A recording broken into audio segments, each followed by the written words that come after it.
Oh, look, they put the desserts out. Oh, look, they put the arugula out. This is Shiva Baby.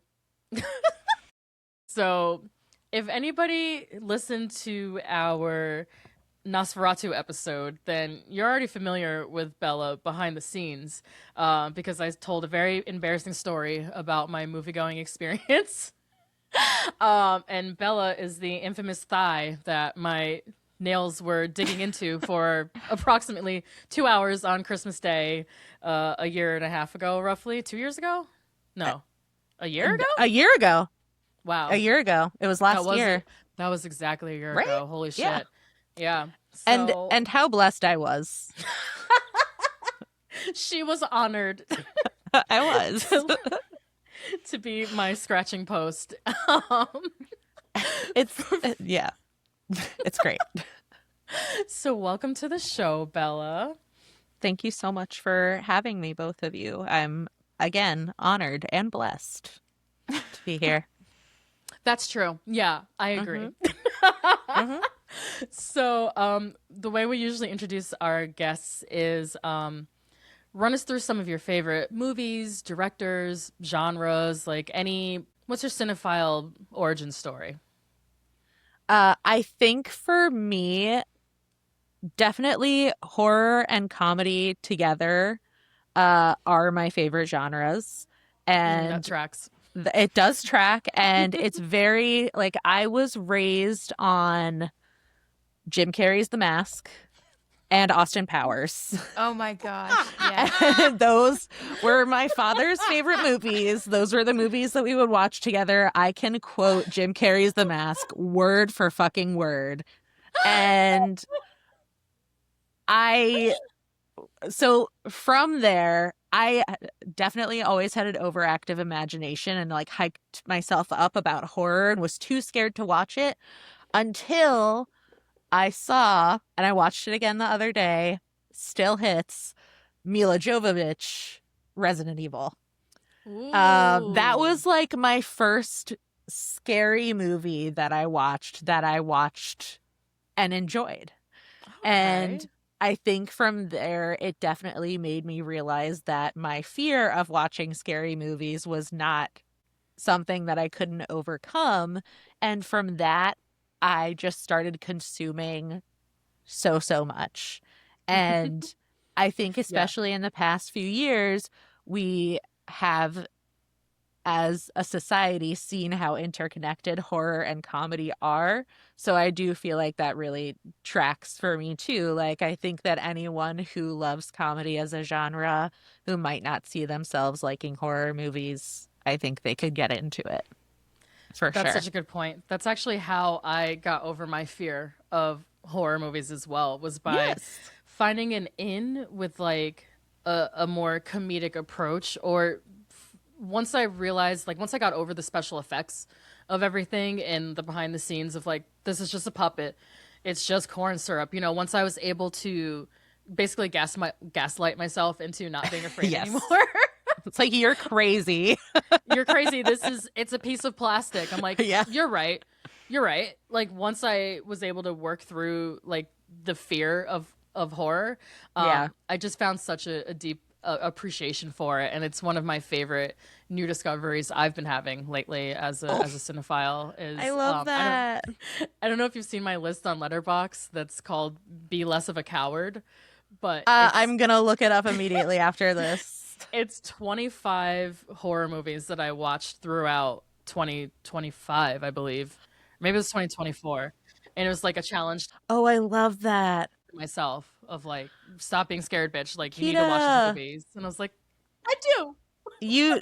okay, I'm gonna probably, like, after this, look at it and just, like, live text you my thoughts about Okay. everything. Because I was so brave, Bella. No, that's amazing. Like, I completely understand. And I think, like you said, having an in, whether that's through like comedy or like a certain actor, it's like, Yes. oh, this actor I really like is in this horror movie. Maybe I'll check it out. Exactly. Or, camp. Like Resident Yeah. Evil, campy as hell. I don't think it meant to be, but like it's unserious. And Very. like that's what kind of drew me to it, I think. So Yeah. yeah. Michelle Rodriguez is in that one, right? Ooh. Huge bisexual route for me is I that was just movie. gonna say, I was like, Resident Evil is canonically bisexual. It's her as like a soft butch, like That's what I thought. soldier. Yes. And it's Mila Jovovich in this like skimpy little red Like, high dress with like femme. the high boots, and like those two things together, you know. Have you guys seen Ultraviolet with her? Ultraviolet. No, No. I haven't. It's a deep cut. It Mila is. Mila It Jovovich, really but it's is. not Resident Evil related, right? It's like kind of robot. That's so fine. Oh. Oh, fun. Okay. It's like Yeah, okay. futuristic, very, very low budget, but kind of amazing. Really amazing. That's where things shine. Yeah, really Exactly. weird. Really weird vibes. I love that. My mom owned it, and I would just watch it all the time. You have to watch it. It's Okay. It's early 2000s as well, Yeah. right? Like campy horror. Yeah. Ooh.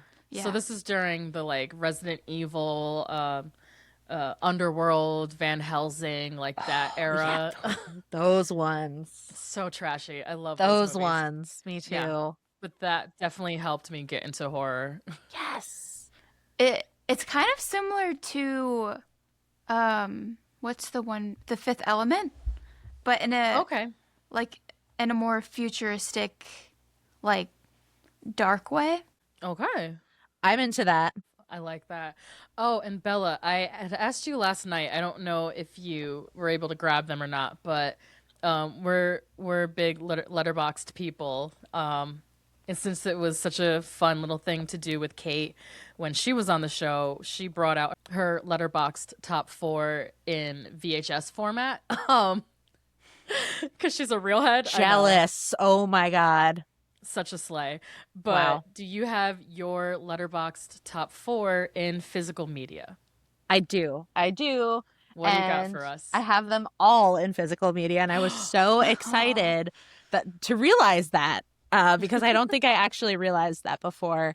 Okay, so also so jealous. That's definitely something that I want to do is start. I want to get a VHS player, and I want to start collecting VHSs. Yeah, our friend Kate has like a massive VHS collection. I was like, damn. Oh, what's it like to be that cool? So jealous. Oh my God. Okay. So I do. I have my top 4, and I feel like my top 4 is a very well-rounded selection, all extraordinarily highbrow. We start with Evil Dead 2, and it is Evil Dead 2. Evil Dead 2 is the top tier for me. Love Sam Raimi so much. So excited for his new movie with Rachel McAdams. Yes, it comes Send out. Help, I think it's called. Send Help. It comes out in a few weeks. I am so excited for that movie. Yeah, that trailer had me in from jump. I was like, all right, I'm going. I know. I love him. So Evil Dead 2. We have Wild at Heart. David Lynch, Okay, Wild at Heart. yep. I feel like Wild at Heart is a highly underrated David Lynch movie. It has Nicolas Cage and Laura Dern and Willem Dafoe in his most devilish Whoa. role. Mm. And I think, honestly, I feel like this movie we could really draw it back to Shiva Baby a little bit because it has some elements of like power differentials and like women's sexuality as power. So that's another one.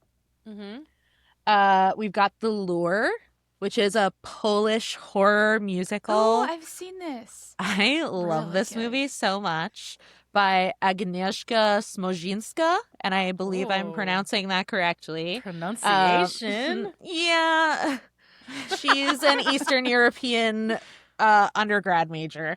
And I just love this movie so much. There's something, even though it's like so gritty and gory and scary, it's also really beautiful. It's low budget. It's her first film, the director, and it's just like, this is a place where I feel like creativity just really just really came alive. The lore, and it has an original soundtrack, which I also have on vinyl. No way. Yes. Well, see, you're the only one who's brought out vinyl for this, so yeah. Okay, What's your but fourth one? that soundtrack is the best. The fourth one is, again, very highbrow, Romy and Michelle's high school reunion. Nice. This movie I also has... have that in my top 4 on and off. Really? Okay, Yes. okay, good. I own that on DVD as well. It's just one of my favorites. But something that I realized that is not represented in my top 4, but I do have physically, and I did actually re-listen to your episode on There Will Be Blood recently, and it made, like, PTA is also one of my favorite directors, and Same. it made me, like, I was in the middle of listening to that episode, and I was like, I want to watch this movie. I didn't realize that I had it physically, so I, like, looked up where I could watch it for free online. And you know, the first, like, 25 minutes are no dialogue. Yes. Once the first bit of dialogue came in, I realized that I was watching the Spanish version of There Will Be Blood, and I do not know Spanish, so I was like, maybe I should go back Pluto, the Pluto, Yes! like Axion or whatever. Yes! Pluto got me recently too. I was watching To Live and Die in LA. Ooh, nice. Vivir or Muerte en Los Angeles. You And I know, was like, oh, this is in Spanish. I know some Spanish, but not enough to fluently. carry me through that movie. Yeah, Pluto That I've only TV got seen our one asses. Yeah, so I just wanted to bring that out because I agree with you. Thank you. Oh, I love Yeah. that was one of our favorite episodes, and So of course, good. Everyone Such a knows good that's episode. one of my favorite movies ever. We're covering another. We just did a PTA. We just did Phantom Thread. Oh, yes, I saw that too. Oh my Yes. gosh, so much Yes, yes. PTA. I love And we're it. doing one battle after another next month. Which honestly, like, that's at the, like, it's in my top of Oscar's his time. now, and also that makes sense chronologically, but yeah, that's definitely become one of my favorites of his, and I've only seen it once, but it is a new fave for me. Yeah, I think by the time the episode will come out, I'll have seen it like 2 or 3 times because I gotta really study this one. But Yeah. I'm really looking forward to that. There's just a lot that I need to parse through as far as like the racial aspects of it. Yeah, little tricky there. So For sure. I have some I have some close watching I need to do before we do that episode. yeah, and I'm but very excited to hear your thoughts about it. Yeah, I think by that point I will have a lot of thoughts on Yeah. certain aspects of it, and others I'm just completely uncomplicated about. I love Benicio del Toro. He's the fucking man. Yeah, he's shown through in this one for sure. Yeah. So I agree with those with that assessment though. I think it's in my top. I'd say probably top 5 of his. Yeah. Maybe a little higher. I don't know though. I really love Phantom Thread and There Will Be Blood. I can't.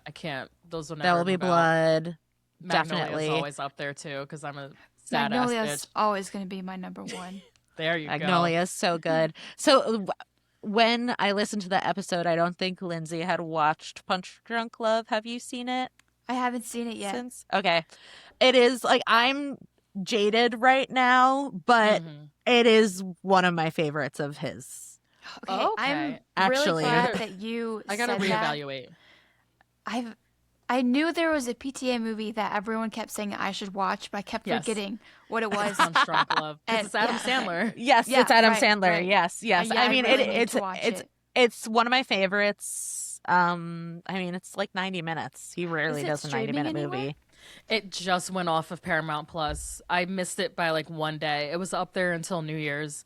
So I don't know Damn. where it is right now. I don't think it's streaming any. Let me check while we have time. Yeah. While I'm looking that up, tell me some of your favorite directors and why. Like what they mean to you. What do you look for in a director? Okay. In a director, I look for someone whose vision that I can clearly see, but it doesn't get old. Because I think for some, Shots fired at Wes Anderson. sorry, but that's exactly what I was thinking about. I know. It's like I also feel like, and no offense to Wes Anderson heads, because like, you know, dude's a legend for a reason, Right. but I also feel like actors are props to him, you know, and like they're not like, does that make sense? It absolutely that does. makes that's kind of blowing my mind. It makes sense. Right? Yeah. Like they're like little puppets in this yes. like, dollhouse. Whereas like I know that you have some feelings about Yorgos Lanthimos, but I feel like he toes a line with that. Like people are a means, like the actors are a means to an end for his movies, but I feel like he also lets them have some creative direction. But that's just me. But maybe that's all part of the show. That's what he wants them to think. Yeah. I mean, maybe you're right. You're right. But yeah, I mean, I love. I really, obviously, David Lynch. Obviously, That's PTA. That's my biggest cinephile shame, is that I just cannot get into David Lynch. I've been And trying that's for so like 10 fucking years. fair, though. I don't know what's wrong with me. I was like, no, it's fair. Is this too white for like, what is, like, I can't, there's something about David Lynch that I keep wanting to like and keep trying, and it's just like, because it is like a very weird place to be in for 2+ hours at a time. maybe that's what it is. And that's why it took me so long to get through Twin Peaks as well, because I just didn't feel like being in that universe. and I feel like I admire him for that, though. Like, it's not easy to watch, but that's where I feel like Wild at Heart for me is so singular. Because have you seen that movie, Kita? I haven't actually. Okay, no. that's one. I mean, like, I don't know. It's Tell me about it. Why definitely is it, fucking what makes weird, it so but watchable? it's a romance. It's like it's a romance, but it's punk, and it's David Lynch if he wrote like a star-crossed lovers, like almost natural born killers, but not really. Okay. If that makes sense. All right. Is it like a road movie too? Because I love it's a road movie. Yes, it is Beautiful. a road movie. Say less. And okay, maybe that's my in with Lynch. And like I said, I feel like it's his most underrated because it is a fucking out there. It's weird, but it's not, you know, Mulholland Drive. Okay. I love Laura Dern too. I just saw her in J. Kelly. I didn't want to see that. It. Yeah. That's such a good surprise. Yeah, she showed up. I was like, oh shit! I didn't know Laura Dern was in this. I love her so much. Such a good. Yeah. That's how I felt when I watched Marty Supreme and I saw Isaac Mizrahi. Me too. No one recognized him in my theater. I know. I was looking around my theater like, does anyone else see what I'm seeing right now? He played Gwyneth Paltrow's assistant. Yeah, her like publicist guy. Oh yeah, and he was like, "You should be so lucky." I was like, to be in a room with Isaac. Her. Like, do you not see this Project Runway queen right here? No one knew who he was. I also, that's Such on a shame. me because I don't watch. I guess I've never really seen Shark Tank because I don't care about it. I didn't know that Kevin, what's his face, was like some big Kevin O'Leary. Yeah, that guy. Mr. Wonderful. Everyone's like, I was like, sure, who? Ooh, What's Mr. sure. Wonderful? Is that like a sports thing? I didn't know who the fuck he was. Yeah, which is also fine. It kind of made it better for me though, because I walked in there just thinking he was an actor, just like a regular actor. Yeah, yeah. Which leads us to what we're actually covering today. Oh, and before I forget, what is your handle on Letterboxd if people want to follow you, Bella? Thank you so much. My handle on Letterboxd is my first and middle name and my last initial. So it's Bella Song, M, Bella Song, M as in sexy green M&M. I love getting that laugh from you. Yeah, but you know. M, like sexy green M&M. I'm like, but of course. I don't know. I mean, M&M. God love you know. That's not where I expected that to go. But yeah, give Bella a follow. We'll put that in the show notes. Oh, cool. Thank for this you. episode. Yeah, of course. So, if anyone wants to follow Bella, maybe I'll also put in that Be Less of a Coward list. I think Please. I'll send it to you specifically, but I think I might have put it in the Nosferatu show notes. I'll have to go back and check, because if I didn't, I should have. Okay, so Lindsay, get us back on track. What are we covering today? Speaking of family horror. Well, we're covering Shiva Baby, written and directed by Emma Seligman. This stars Rachel Sennot as Danielle, Molly Gordon as Maya, Polly Draper as Debbie, Fred Melamed as Joel, Danny DeFerrari as Max, and Diana Agron as Kim. Perfect. So I wanted you, Lindsay, to start us off with our history with this movie, because I think the first time we both saw this was together, right? Yeah, we saw it together in the theaters for the first time ever. I have terrible memory, terrible memory. But I do remember that there were like a lot of girls, and yes, I guess what you said, a lot of people in cute outfits out for a movie.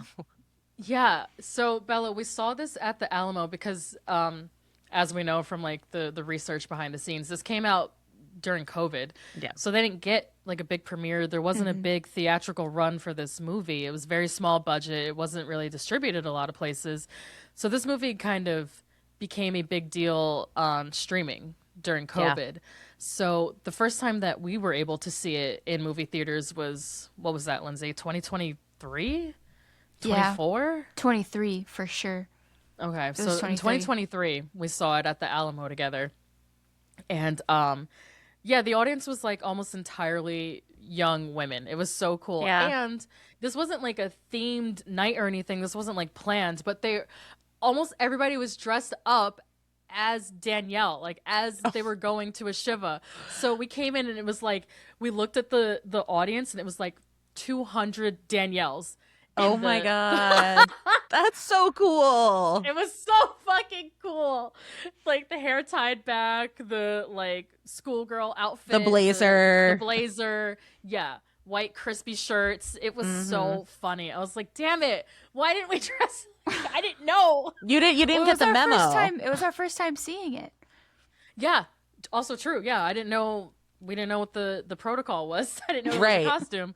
So we walk in and it's just like 200 Danielles just like turned and looked at us, and I was like, oh, we're in the right audience. Like we're with the girls. Oh my gosh. That's it was like so all cute. girls and gays in that audience. It was such a fun experience, even though this movie is a nightmare. It is. Well, yeah. that's why we had that audience. The people that were right for us. Exactly. Yeah, we felt we were very protected. So what's your history with this movie, Bella? I know you said that you'd only seen this once before, right? Yeah.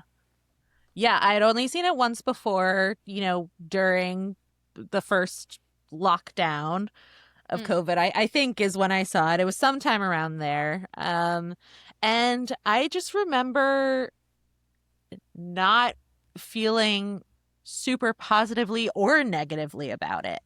I was simply an observer, and I think we'll get into it a little more later on as to like why I felt that way. But I think being able to like having the opportunity to watch it again for this, I saw it in a different light, and I saw it in a light that I really appreciated it, as to where I didn't necessarily see its merits as like a thriller when I first watched it, and it hit me super hard this time. Right. So there's that. Comedy, yes, horror it's mixture. It's the comedy horror. Yes, and obviously the fact that it's a Jewish movie is very special to me as a secular Jew who did not grow up in a tight-knit Jewish community. It was still cool to see like a lot of what it's so culturally yes. Familiar. Yes, for sure. So yeah, it was really cool to be able to watch it again, having no real feelings about it, and to come out feeling strongly in a positive way about it. So that was really nice. Yeah. Oh, I love that. I'm glad you gave this one another chance, because I was like, if you see it again and you really don't like it, we don't have to cover it. But I was like, this No, I movie would've- feels like you. Like this feel. I mean, I don't know. It's just like the chaotic, like, I don't know. There's just something about it. I was like, A chaotic bisexual Jew. You can say it. well, I wasn't gonna out you or anything. But yeah, chaotic bisexual Jewesses. Yeah. To Yes. the front. Yes. And I was yeah. like, this movie is made for you, and it's a New York movie. There's so much there for like the both of us. I feel like. Yeah. Yes. I'm not. I mean, like I have Jewish heritage, but I'm not like practicing or like culturally. I just grew up adjacent to a lot of Jewish people in a very Jewish area of New York. What up, Catskill? Yeah, Borscht Belt, baby. The Borscht Belt, baby. Yo, that's anytime I say, side note, anytime I say I'm from Catskill, all I fucking get now is, oh, like Miss Maisel. Oh, man. damn. Oh, that's so Wow. Right, yeah, Marvelous Miss Maisel. Yeah, the That's so my life. That's so my life. I'm like, what? Oh, man, I didn't know that. I didn't know because I've never seen it, but I didn't know the later seasons, like, they come upstate a lot to do, you know, like, the thing. The, like, Right. Borscht Belt, like, Yeah, the resorts. yeah. Yeah, so that's like a big part of the later seasons of Miss Maisel, I guess. So people know our area now. And I was like, oh, why? And they're like, Miss Maisel. I'm like, fuck, I haven't seen that. I don't know. But yeah. Yeah. Very Jewish area. Okay, yeah, I definitely need to see that. But Yeah, yes, I'll give very it a Jewish shot. area. Yeah. And I was raised in South Florida, which is also another Very extraordinarily Jewish Jewish area. So yes, so the being there and then coming up here, there are dozens of us. There are dozens of us. Yeah, and I love that. I didn't know this until the research phase, but I didn't know Emma Seligman was Canadian as well.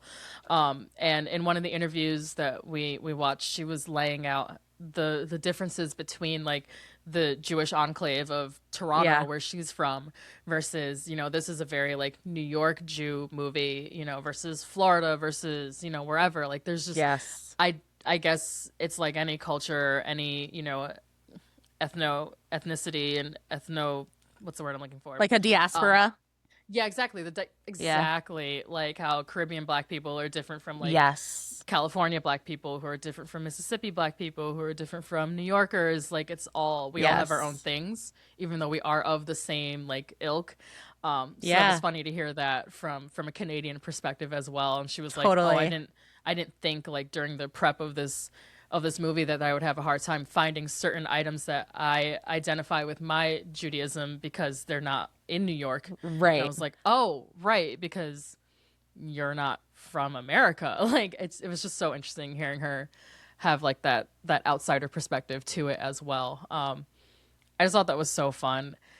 And at 1 hour and 17 minutes, this is the shortest movie we've ever covered. It is, and I will say this with my full chest, a perfect length for a movie. Ooh, I thought you were going to say it's too short. I was like, no, Bella. No. I love a short movie. I think Me the too. short, like if I'm criticizing a movie, it's usually because I'm thinking like they could have cut this and this to make it more succinct.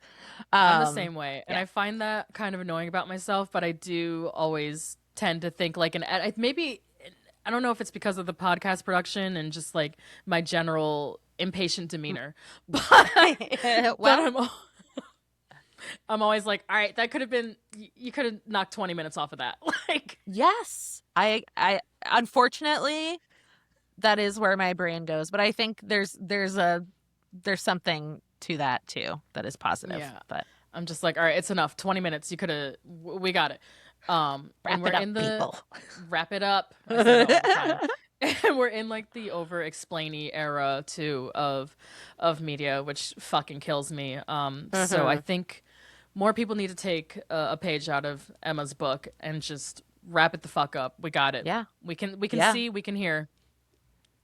Yeah, We don't need a flashback, a backstory. We don't need 20 scenes of her explaining how she's feeling or what she's thinking. We know, we can see. What were you gonna say, Lindsay? When I watched it over, and then when it ended and I saw how short it was, I was like, whoa, because it doesn't feel that short. No. It just Yeah. it feels like just a good movie. Yeah. I love that. And honestly, like when Bella and I were coming up, like every movie was about an hour and 20, hour 30. Like that was a normal length. It's so crazy. It's like now every single movie is literally like at 2.5 least hours. 2.5 hours. Yeah. Like the top crazy. movies of the year are all 2.5 hours, and like I Plus. hate like I hate every like coming out of one battle after another and coming after Marty Supreme. I was like, Woo! well, I think this didn't add anything to the movie, and if they cut this, it would have been perfect. You know, like that kind of thing, unfortunately. But so all that to say, I love a short movie that is concise and can tell me what it's about without spoon feeding me. Yes, and it says so much, and a lot of what it's saying is during the scenes where there's no dialogue. Yeah. I love that in the movie. So Lindsay, do you want to run us through the plot? Yeah. So in Shiva Baby, college student Danielle must cover her tracks when she unexpectedly runs into her sugar daddy at a Shiva with her parents, ex-girlfriend, and extended family. Succinct, to the point. This is one of my favorite genres. It all takes place in one room, basically, which is a fucking nightmare. Maybe there's something to that aspect of horror that I also love, because I think growing up, now that I think of it, a lot of the movies I really like opened up to and that had the biggest impact on me were movies like this, where everyone's just like stuck in a room together. Actually, speaking of which, speaking of Rachel Sennott, Bodies, Bodies, Bodies. Right. yeah. Also in one location. One house, the whole movie. I did love that movie. Me too. I love that movie. That's a pre-recommendation, Bodies, Bodies, Bodies, because I think I forgot to write it down. But I love movies like this. And I think going into this, when we saw it in the theater, Lindsay, I don't think I knew that it was all taking place in one house in two rooms. I had no idea, like, because I had seen that the movie was getting popular, especially like on TikTok or wherever, but I had no idea anything about it. And I think our first watch, I was so struck at the type of movie it was, I did not register it as much as watching it again. It was kind of like an entirely new movie. Yeah. I love that. I caught a lot on this rewatch as well. Just as far as once I got over the like claustrophobia of it, what other aspects of the story were unfolding to me through a different set of eyes, and just more attention to kind of background and the subtext of the characters and their behaviors and stuff. So that was really fun to revisit. So it's 40 minutes before Danielle goes outside to catch her breath. So you're stuck in this house with her entire family, her parents, her extended family, everybody, for 40 minutes straight before she sets foot outside. It's excruciating. Yeah. I love that aspect of this, of the structure of this movie. It's so stressful, but it's also so funny. Just watching her bounce between like the kitchen, the living room, the dining room, and the bathroom, just on a loop, trying to get away from these people. And you you can't get out of this house. You can't go one step without someone pulling you in another direction. Literally. The whole movie, she's just my nightmare. I know. That's why I Irish goodbye at every party. This is literally the nightmare of every like social event. You have your spots. Yes. You circulate and you just try to make through. Try to get through. Orbit the snack table. Yeah. Mm-hmm. I do tend to hover the snack table, and then when I'm like, I've eaten too much, I'm full, or like my stomach hurts, or I need to catch my breath, then I do turn into the like, do you got a backyard? Like, yes, I have to step outside. I have to. I can't. It's too many smells. Yes. It is too many smells. Too much body heat. Hot. In her interview, the director said how hot it was. August in like Brooklyn. Oh no. God. In a house that probably didn't have air conditioning, and it's very filled with like fish.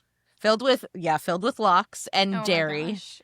and a shit ton of people. Just So sticky. yeah, Fucking nightmare. that sounds like a horror movie to me. Honestly, that is every Jewish person's nightmare because we hate being uncomfortable and we hate being hot. And I can say that with full confidence. I think Emma did go a little crazy, it sounds like, making this movie. Yeah. It was like, so there's that meta layer of the movie itself being a horror, what's happening in it being a horror, and then the horror of making this fucking movie in like 20 days with $200,000. Yeah, and I did not realize how difficult it would be, like continuity wise, when she was talking about how they had to be like very strategic when like they were filming one room to make sure like someone wasn't in it that was supposed to be in the other room. Right. And they were not filming it in one day. Like it takes place in one day, but they are not filming it in one day. So I have like a whole new like respect for the way that they made it too, because it is way more complicated than it looks. Yeah, which the logistics of that is fucking is a crazy. feat. It's a feat that it looks as effortless as it looks. Absolutely. Yeah. And what about you, Lindsay? What were your impressions or overall themes? This second watch, like the amount and all of the homework that we did, just so many class issues that I just didn't pick up on as much the first watch. But I also said imposter syndrome for a big theme, and a little bit of biphobia. Oh, for sure. For sure. I think a lot of biphobia from her, a lot of biphobia. the elder members of her family who are constantly asking her about a man and when she's going to settle down with a man. Mm-hmm. Yeah. Her mom, even the sugar daddy, like doesn't really understand that she's bisexual until the girlfriend, until Maya like says, "No, we fucked." We fucked. We went to prom together. I gave her her first a orgasm. Yeah. Right. We were a couple. And he's like, oh, like even he seems to like not understand that about Danielle, someone he quote unquote cares about and has been seeing for quite some time, I believe. Do we know actually how long they had been seeing each other? No, but it's established that they had met for a while because I think she said I feel like it was like several months. Yeah, because she says like, wait, how long? Like, when did you have a baby? Like, it was like the baby who was 18 months old was a surprise to her. Right. So that means the baby was already born when they got together, and she was like, "What fucking baby? What wife?" Like, yeah. So it seemed like they had established this relationship. I don't know if we know exactly how long it's been, but it's sometime during that baby being born. I can't remember what the detail is, but I feel like they say something about 3 months or 6 months or something about payment or like her babysitting jobs, you know, like how long she's been doing the babysitting and all of that. Yeah. So, yeah. Yeah. So they'd been together for a little bit and she just has like no concept of who he is and vice versa. Like you said, Lindsay, with the biphobia, he just like, I don't think she maybe even told him. Like, did it seem, Bella, like that was the first time he was hearing, like, oh, wait, you're not straight? I feel like it was the first time he heard a lot about her. Like, I don't think they knew each other, you know? Like, they didn't know each other at all. And it was clearly, like, a transactional relationship for both of them. And I think, and we'll probably get into it later, too, but I think for her, she maybe had the feeling that she was the person who held the power in the transactional relationship, and once she saw him there, it like really flipped on its head for her.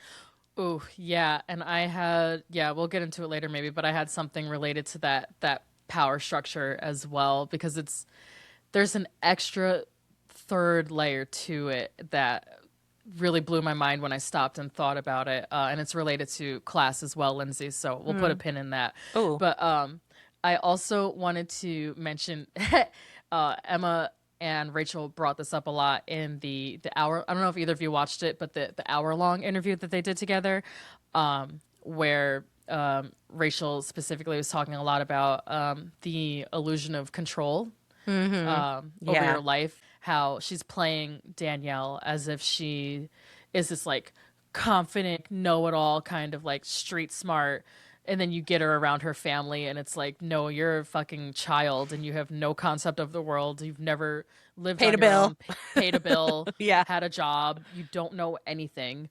And everyone's just kind of been placating you your whole existence, and you have no control over your life. You have no power over anything that's happening. You don't even know that this man you've been with is married with a child. Yeah. Like you don't have a job. Like you have no structure to your existence. But at the beginning of that movie, she makes it seem as if she's like kind of got it all figured out. And I think the character of Maya is a very interesting counterpoint to Danielle, her ex-girlfriend, because she is the one who is actually like very like at ease with herself and very powerful and very knows what she's doing, where she's going. I think she's already like on track to be a lawyer, right? Yeah. Got it all figured out. What about you? She's like 22 years old. Yeah. Like, she's like the pinnacle of like, she's like the good Jewish girl that I was just gonna say that the one that like all the mothers and boobies would brag about. Yeah. She's absolutely gonna be a lawyer. like, why can't you be more like her? Oh, and they It's like, pull that. I don't want to be like her. I want to be fucking her. It's like what she's thinking. Yeah, she's like, little do you know. Very interesting. Yeah, but I think they mentioned Maya before she's even on screen, because one of the elder relatives is like, well, what's Maya doing? And, well, what do you think about Maya? And Maya's going to law school, or like they mistake her for Maya, right? And they're like, oh, you're going to law school, right? Is this the one that's going to be a lawyer? And she's like, no, that's Maya. So there's a lot of like comparison, and how comparison is the thief of joy in this movie as well. Which is also interesting because when she was kind of like using Maya's identity to appear more accomplished to the sugar daddy too. Like she was telling him she was going to law school and all of this stuff. And it's like, you can just be yourself. You don't have to, I mean, I guess you do when you're that age. You feel like you have to be more than you are. Yeah. So, and did you have any other overall themes, Bella, that you wanted to mention up top? yes, I just loved this quote from Rachel Sennot about the movie, is that being a girl is a horror movie. And she said, like this movie isn't a horror for anyone else in this movie, which like I slightly disagree, because obviously Diana Agron has her like whole own horror in this, but she is also, this is a horror movie for loyal wives. yeah, excuse me, but it is like for all intents and purposes she is like a younger woman as well, so I feel like it's a horror. Being a woman is a horror movie. Yeah, absolutely agree. So that just really stuck with me. In a lot of ways, it kind of Danielle and what's Diana's name again? Kim.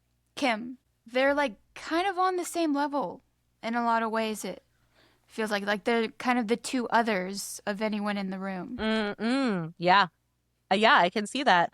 She's an other, and like her whole identity, Kim's, I definitely want to talk about later too, because her Jewishness, her Judaism is called into question as well. So she is an outsider. She's like, she's a shiksa, but some people are saying, her dad's Jewish, but that doesn't really count, which I will also talk about later. Oh, okay. We're going to get into matrilineage. Yeah. Just, just a little. Hell yeah.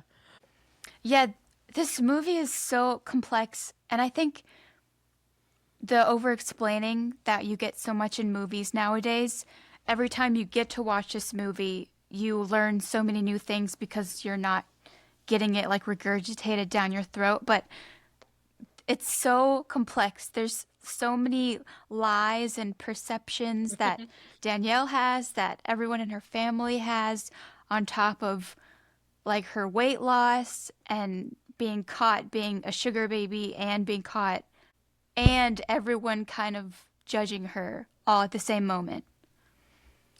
Yeah, absolutely. We can do it here, but the weight loss stuff and the constantly commenting, again, another way in which being a girl is a horror movie. It's like you can walk into any room, anywhere, anytime, any size, any shape, any time of day, any outfit, it doesn't matter, big, small, tall, short, whatever. Someone is gonna take ownership of your body, or your hair, your texture, like your skin color, and they're always gonna have something to say. Always. People will never understand that, how wrong it is to like comment on someone's appearance like that. And it's just never going to be socially unacceptable like it should be. I'm here to make it so. I know. I be saying shit back, and then you're mad too. That's the way to and do that's it, why honestly. your dad died. That wasn't very nice, but also, I mean, that's why you crashed your car, right? So Yeah. Yeah. Were you drunk? Were you drinking? I just say anything because I cannot stay. Like, I just have like a very long history, and it wasn't based in body image, but still, I have a very long history with like disordered eating, and I just like, I can't. Like, please don't ever tell me I look big, fat, small, like, like I don't want to hear just it. don't comment on it. I don't want to hear it. I can't, like, I don't want to internalize it. I don't want to process it. I don't want to think about what I look like. Yeah. Pretty much at all. Like, stop telling me. I'm not asking. But I find that that's a thing, especially when you're a little younger. Maybe because we're like in our late 30s now. I don't know about for you, Bella, but I feel like in my family it's definitely calmed down a lot. But I think when I was in like puberty age and like late high school, it was very like, oh, well, you filled out, oh, you got thick, oh damn, you're wearing high waters, your pants don't fit, you're so tall. I'm like, I know, I don't have money. No shit.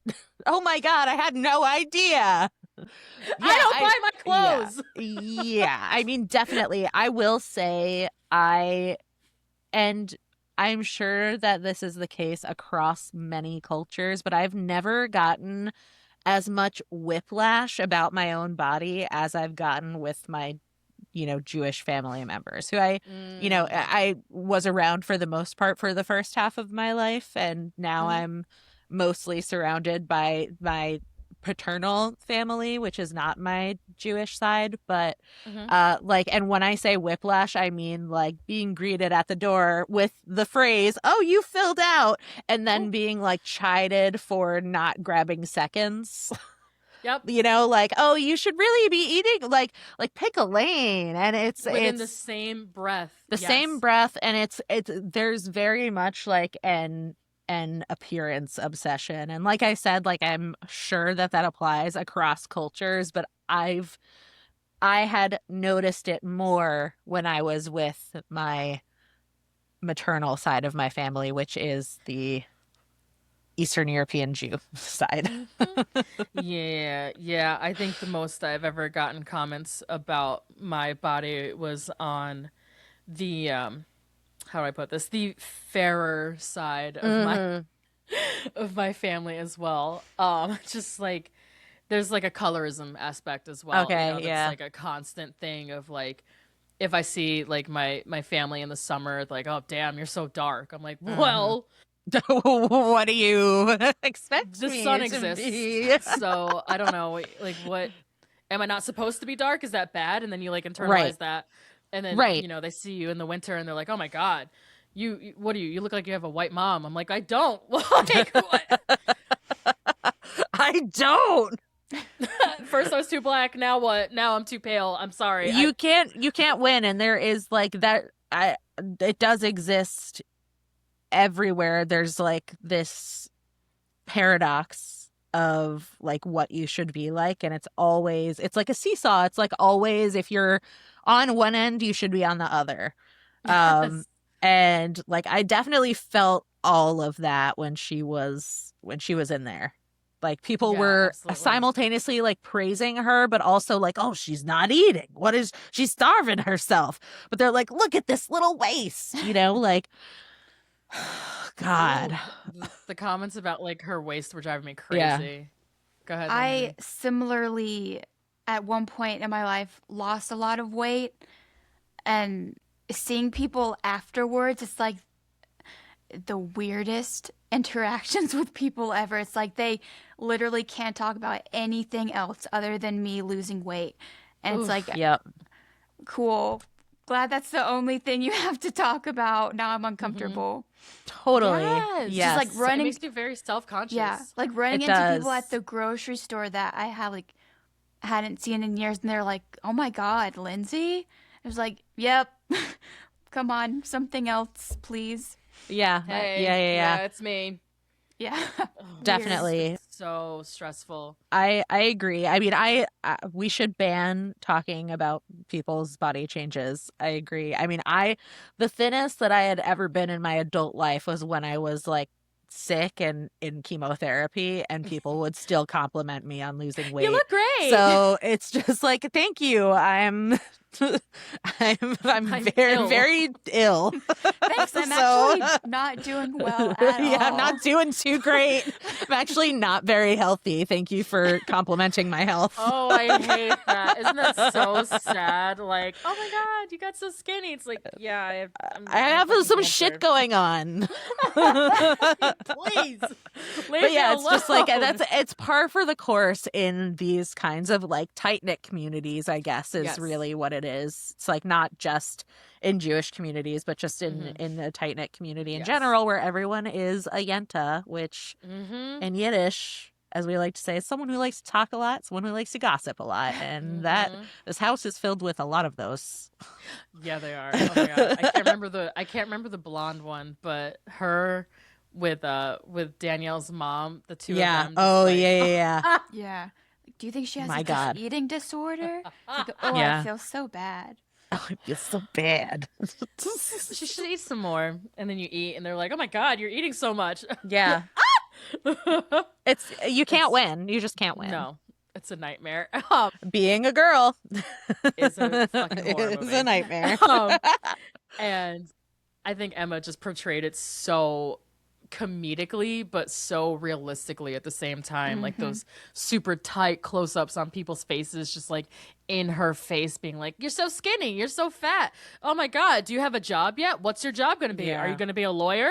Where are you living? Like, what's happening with school? Just like bombarding her every minute of this movie. It's Yeah. so, I love the way she shot it.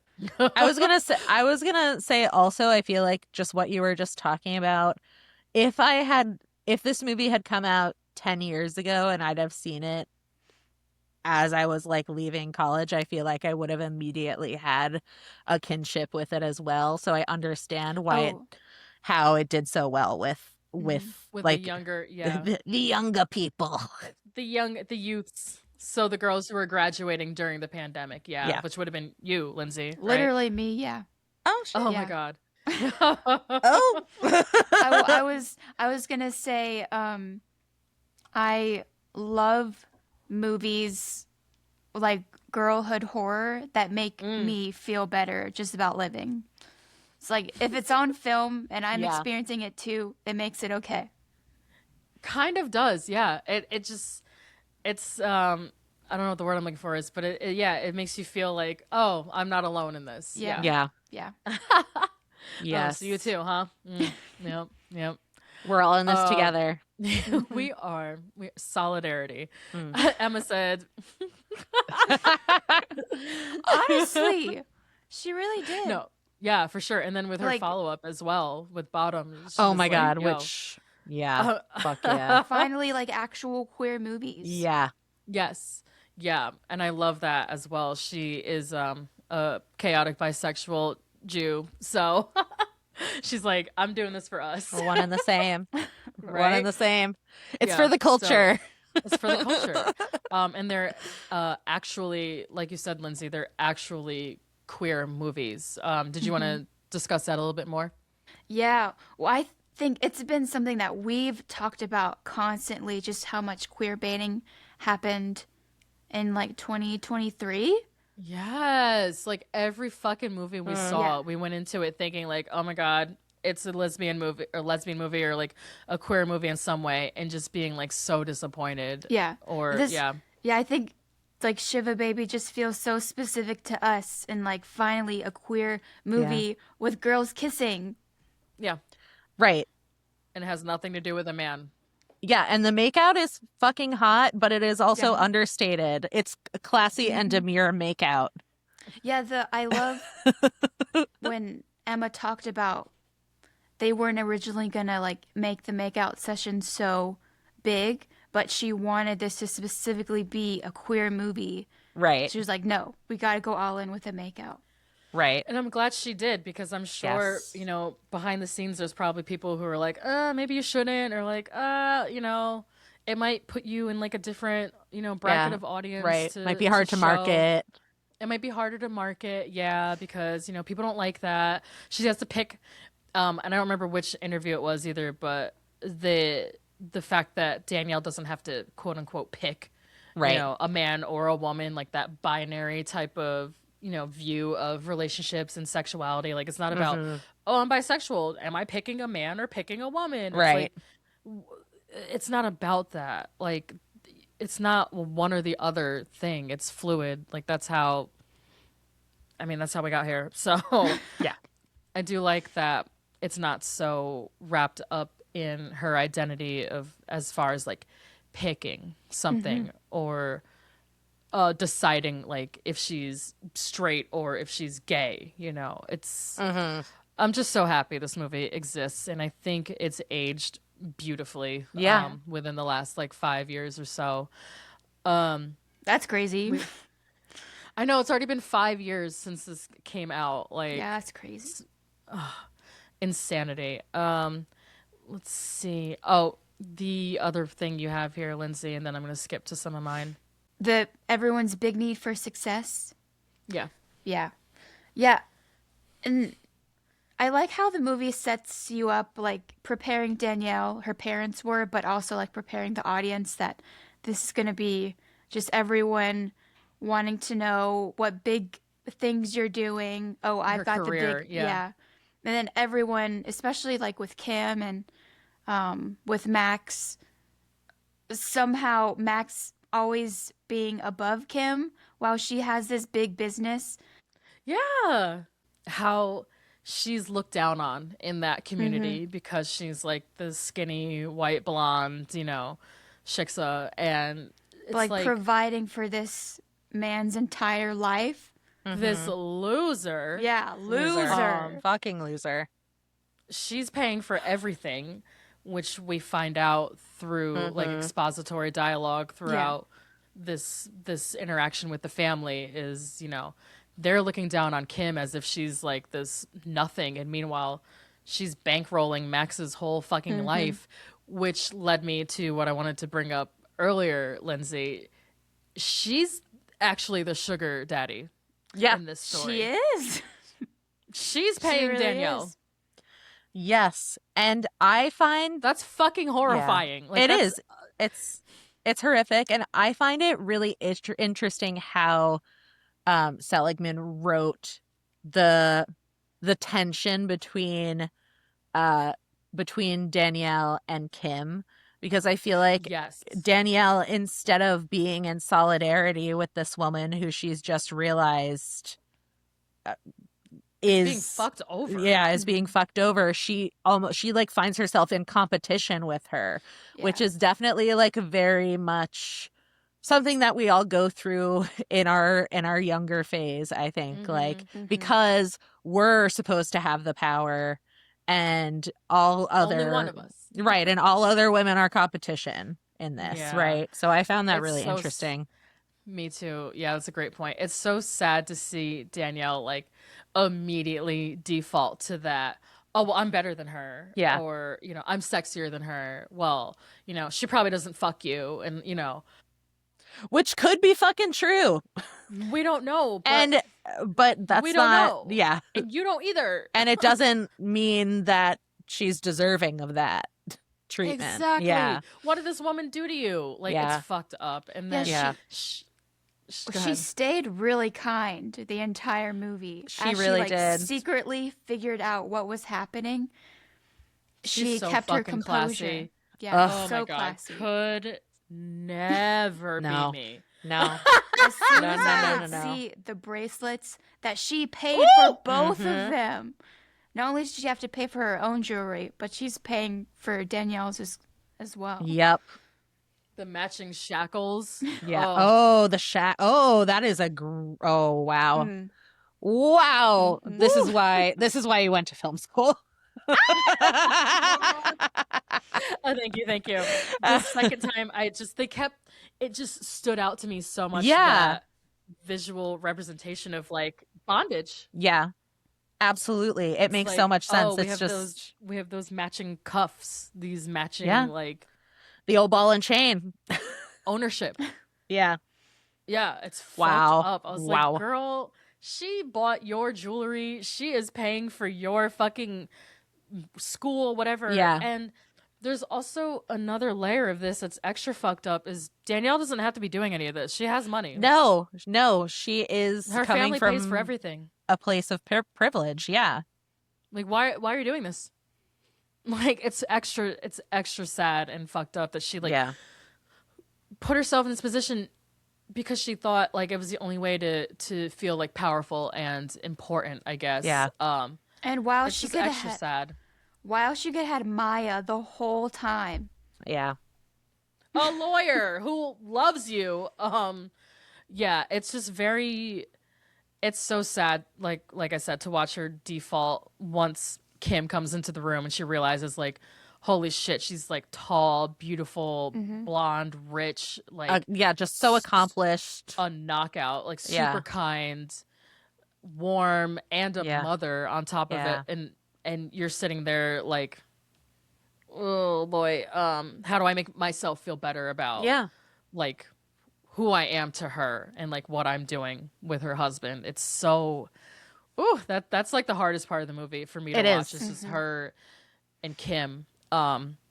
Their interaction is it's so tense and it feels so real to like being a woman and being a woman on both sides Yeah. of that dynamic, you know. Yeah. And at different points in my life, but being the one who's like, I'm cooler than her. Like, Right. she's not.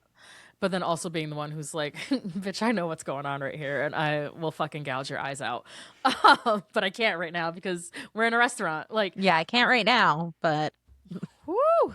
Oh boy, I'm having like war flashbacks. But anyway, I'm sure you are as well. But it's just, yeah, it's so hard to watch Danielle and like empathize with her, but also I just feel so much for Kim during Yeah. those moments. You're like, Jesus Christ, like she's sitting there with her husband and child in front of his entire like Community. extended family and community.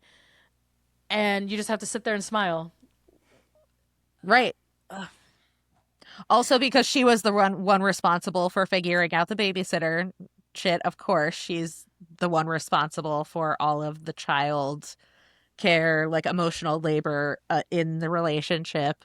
And he's mad at her for not, I don't know, figuring it out. abandoning the child. Like, it's always, And he's it's no help at all. no help. No, he's really not. The baby Ooh, is a part of the soundtrack. absolutely. And Yeah. I think like that is something that really stuck out for me on the second watch was just how incredibly potent the soundtrack was Mhm. and or the score, I guess, Like and sound, yeah, the sound and design and the the music. Yeah. the sound design and the score, yes. Yeah. It just takes it from where it could just be a black comedy to, oh no, this is actually a horror. And then when the baby just won't stop crying. Screaming. We all for, know that frustration. what, like So, half, like, I think like 3/4 of the runtime. yeah. It's just a baby It's screaming. and it makes you feel that sense of like, oh my God, I'm boxed in. I'm Yeah. trapped. So it You know what? really so good. You know what movie that reminds me of as far as like the sound design and like painting a picture through audio of the feeling of being trapped and stressed out and just being a mom who's struggling is I just saw it the other day, Die My Love, with Oh, I want to see that. Jennifer Lawrence and Robert Pattinson. Mm. Oof. It's just Ooh. like there's a baby screaming and a dog barking for like 30-40 minutes straight, and it puts you in her headspace of like, oh, I'm gonna lose my fucking Yeah. mind. Like this If dog I don't get a never moment shuts of up. fucking silence. Yeah. Yes. And as an audience member, you don't either. Like Yeah. you're in it with her. Like there's no quiet. And another motherhood movie where they use sound design extremely well. Have you seen If I Had Legs, I'd Kick You? I Yep. want to. No, I have not. There's so many on my 2025 list that I have not gotten to, but yes, Oh it's yeah. on my list. I'm rocking my way through the 2025 releases. Nice. I'm pulling like damn near 2 a days at this point to try to get through all of them. I know it's so hard. It's hard work. It's You so have so hard much to sit in my do. house and watch movies all the time. But If I Had Legs, I Kick You, which for my money is the female performance of the year. I don't think she's gonna win. Jessie Buckley seems to be running away with everything, but Rose Byrne is Queen. lights fucking out in that movie. And it's just a lot of similarities to Shiva Baby, honestly, as far as like you're very tight on her face for a lot of it, and you never see her kid. You just hear her constantly. You hear her talking, crying, like complaining, singing, snoring. Then she's sick. She's got a feeding tube. Then all night long, you hear the beeping of the feeding tube, the monitor. Like it's just always this noise like around this kid. Like just like it's never quiet. Like just 24/7. It's some sort of noise related to her daughter or her daughter's illness, and it's just her and this kid like fucking stuck together. Like, oh, it's so harrowing, but it's so good because you really feel how and why she like loses her fucking mind, you know? Yeah. And it's just constantly just mom, mom, mom, mom, mom, mom, mom. It's like the sound is crazy. Like I love this like genre of postpartum horror. man, oh man, it's Man. like the triple threat of Hamnet, If I Had Legs, I'd Kill You, and Die My Love. And I was like, damn, maybe I Wow. don't want to have kids ever. Yeah. Damn. Well, like, it's solidifying my choice for sure. Let's just say that. fucking nightmare. Yeah. Because again, being a woman is Yep. a horror. It's a horror. That's the thesis of this movie for sure. And all three of them are absent husbands who are completely fucking useless and not helping. Just like this movie. Yeah. Yep. Yeah, there's a lot of themes that connect to that modern. I wonder what's going on just like culturally and like psychologically as a collective within womanhood, where a lot of female creators are like, I want to talk about this and I'm talking about it right the fuck now. Because I feel like we never used to get movies like this about motherhood. I have a theory that could be totally wrong, that it's a response to like pronatalism in politics. Oh, okay. Like this pro-birth movement. Yeah, and like stripping away women Roe are v. Wade. mothers, which is And that's it. Yep. I have a feeling that it might be a response to that in some ways. Like, you don't actually understand how difficult it is to have this responsibility and to be the sole carrier of this responsibility. That's just my 24/7. thought on that as a possibility. And it's all women-led creatives who are driving this work. I Yeah. love that. I think given the political climate and like cultural climate of this country specifically, but just overall, I think you're right on there. It does feel like it's very much been in response to this like, trad wife, like maha moment that we're in. Right. At least partially, like it could be a jumping off point. Sorry. There's been like a big pickup of the trad wife, and I feel like it's like we need to stop repeating these cycles. Right. It's like a lot of these women creatives right now are using their platforms to be like, yo, no, like, we've been through this. Yeah, we've done this before. Hey, it's fucking bad. Yeah. Yeah, like it's bad sometimes. A lot of times. Yeah. It's like the trad wife patriarchy. It's getting rebranded as like today's homesteading wife, and yes, I hate it. I know. It's not good. But getting back to the crying baby, Bella, you said that like combines with the score, the strings, like just the plucking. It's so good. I didn't realize that this is kind of that beginning of every like horror movie trailer having those like plucky strings. I didn't realize like this was like one of the earlier movies of that wave of Oh yeah? Of like what am I trying to say? Movie soundtracks where it's just like scratching strings and like strings plucking. Like it's a very I don't know if you've seen the like A24 like memes and stuff or like the fake trailers people make. They always use that sound. And it's like you're hearing it in Shiva Baby, but it's not in like a horror context exactly, and it's not in a parody context either. But I was like, damn, I feel like this was probably so revolutionary at the time, like 2019 or so, and now it's just every goddamn overused movie. yeah, but it works really well here. It does. It's extremely well fitting here. Ella Kemp of Letterboxd, in one of the articles I read for research, she said it has like a nails on a chalkboard quality to which fits right in with the screaming baby and the people nagging Danielle throughout each room and the clattering of the plates and the kids yelling, and it's just It's the jarring. It's all very jarring, which is the right word to use here, for sure. Stressful, yeah. And we.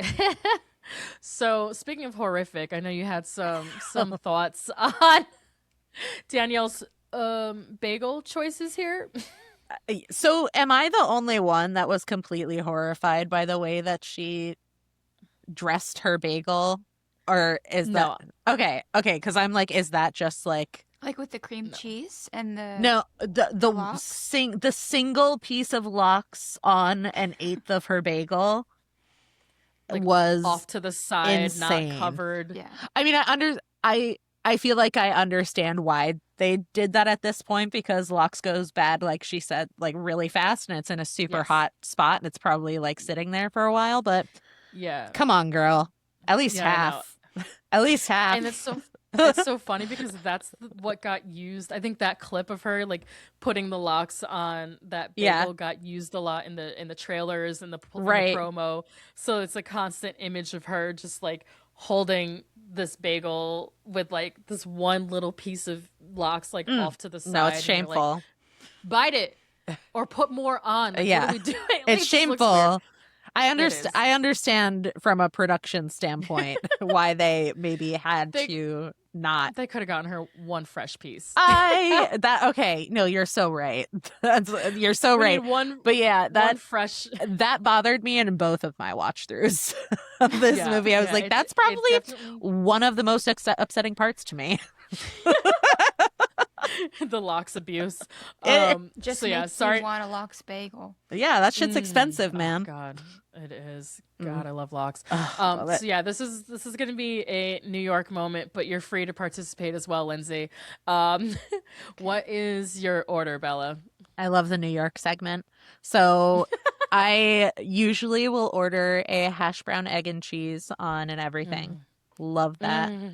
And something that I will not usually order because I am so neurotic about my bagels is I love an open-faced lox sandwich. Thank you.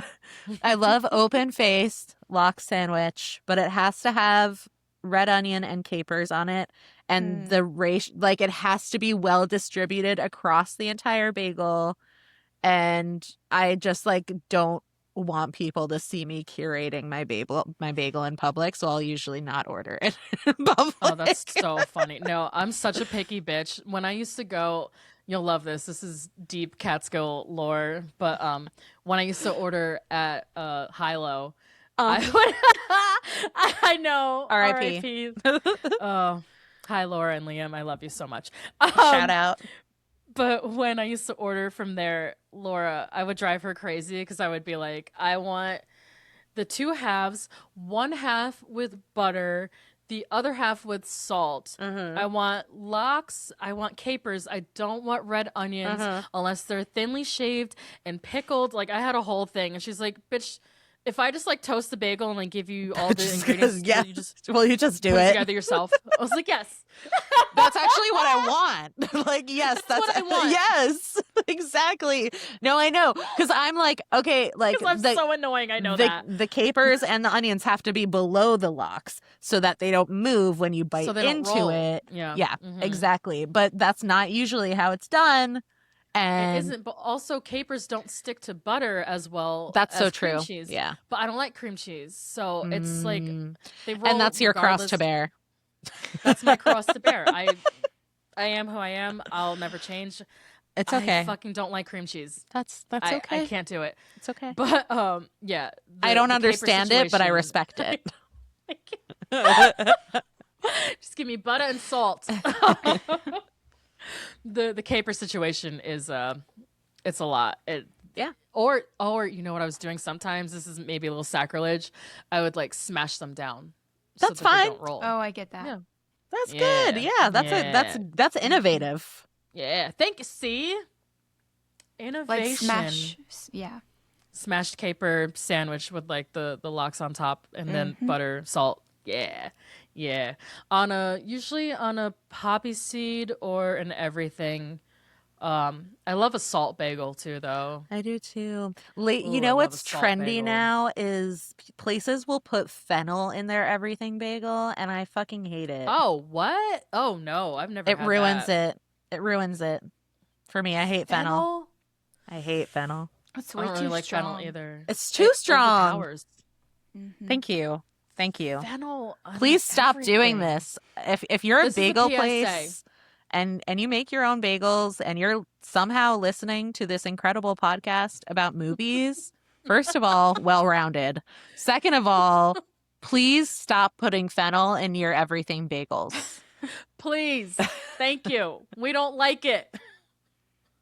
Sincerely, picky bitches. I don't like licorice, so me neither. fennel is- Yeah. Same. Fennel's tough for me. Yeah. I only like it when it's like deeply buried in like a sausage situation. Yeah. That's the only scenario you should have fennel. Yeah. Me Thank too. you. I completely agree. Yeah. What about Thank you, you. Lindsay? What's your bagel order? Well, I like just about anything. But I love a lox bagel, and I went camping this past fall, and I did Spam and egg bagels. Oh, yum. That was delicious. Like Ooh, fried Spam is underrated. fried Spam and egg. Yes, fried Spam. You know what you could Yes. put on that? You could do a little like sriracha mayo and put that on the egg Ooh, sandwich. yeah. So That good would with be Spam. So good. Ooh, the salt with the spice. And Yeah. do it on a Hawaiian roll. Thank me later. Oh Do it on a gosh. Hawaiian roll. Wow. Wow, that sounds really Oh my good. god. See, this is why everybody needs a Taurus in their lives. It's so true. just so elite I snack can show you the suggestions. world. A whole new world. But it's just like delicious snacks. Just like high snack combinations. Ooh, lassie. Yes. Taste. Thank Oh you. yeah, Lindsay. If you guys ever meet in person, Bella, she throws a spread. Yeah, Wow. I can't not. Jewish and Italian. I Yep. gotta. You got to do it for the culture. Yeah. Yeah. You will be fed. You will be fed. You will be loved. Yes. Yes. Oh yeah. So that was New York Corner. Thank you for asking. Also, We just had to have a bagel breakout. thank you so much for asking. Oh, of course, of course. It's a question that came up in a night school bar class that I took like two.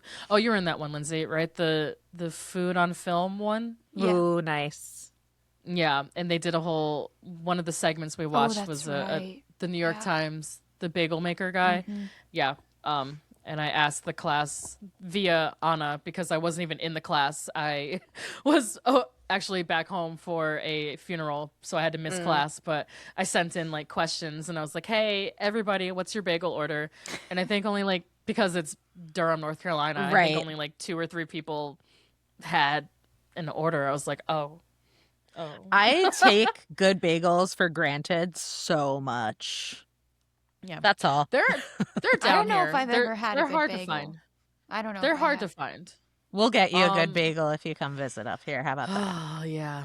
Oh my god. Maybe I'll Please tell me. freeze some sunrise bagels and Oh, I was bring just gonna them to say, you. Sunrise still there? Of Yeah. course. I've only ever seen the videos of the bagels from New York, and they're like seared in my memory. Like Yeah. someone Even, cracking like- one open. Oof. Even a shitty need grocery that. store bagel up there is incredible. Like even the Price Chopper bagels are Yeah. fucking good. Yeah. It's Price Chopper is like our Harris Teeter. Oh, okay. Nice. Our grocery store bagels they fucking slap. But like any shop anywhere has like just hand pulled. Yeah. Oh, they're so One of good. my favorite things about this place in particular, which Akita, I don't know if you remember, but walking into Sunrise Bagels, they have a bunch of framed pictures of babies holding the bagels because the bagels No. are larger than the babies' heads. Like they're so big. And there's multiple pictures like that. So it's crazy. It's amazing. No, I don't remember that. I'll- Oh next my time, god, 'cause that's I'm- so funny. If I'm ever down there, I'll like obviously go and get a bagel. gotta I smuggle me. will. Yeah. Well, yes, but I'll also take a picture of the Okay, pictures perfect, for yeah. you. Oh, I thought you meant down here. I was like, you have to smuggle me bagels. I There's a will bagel also tax. do that. I And will also apples. do that. Bagel tax. We'll do that. Bagel tax. We'll do. No, the bagels and apples down here are. Sad.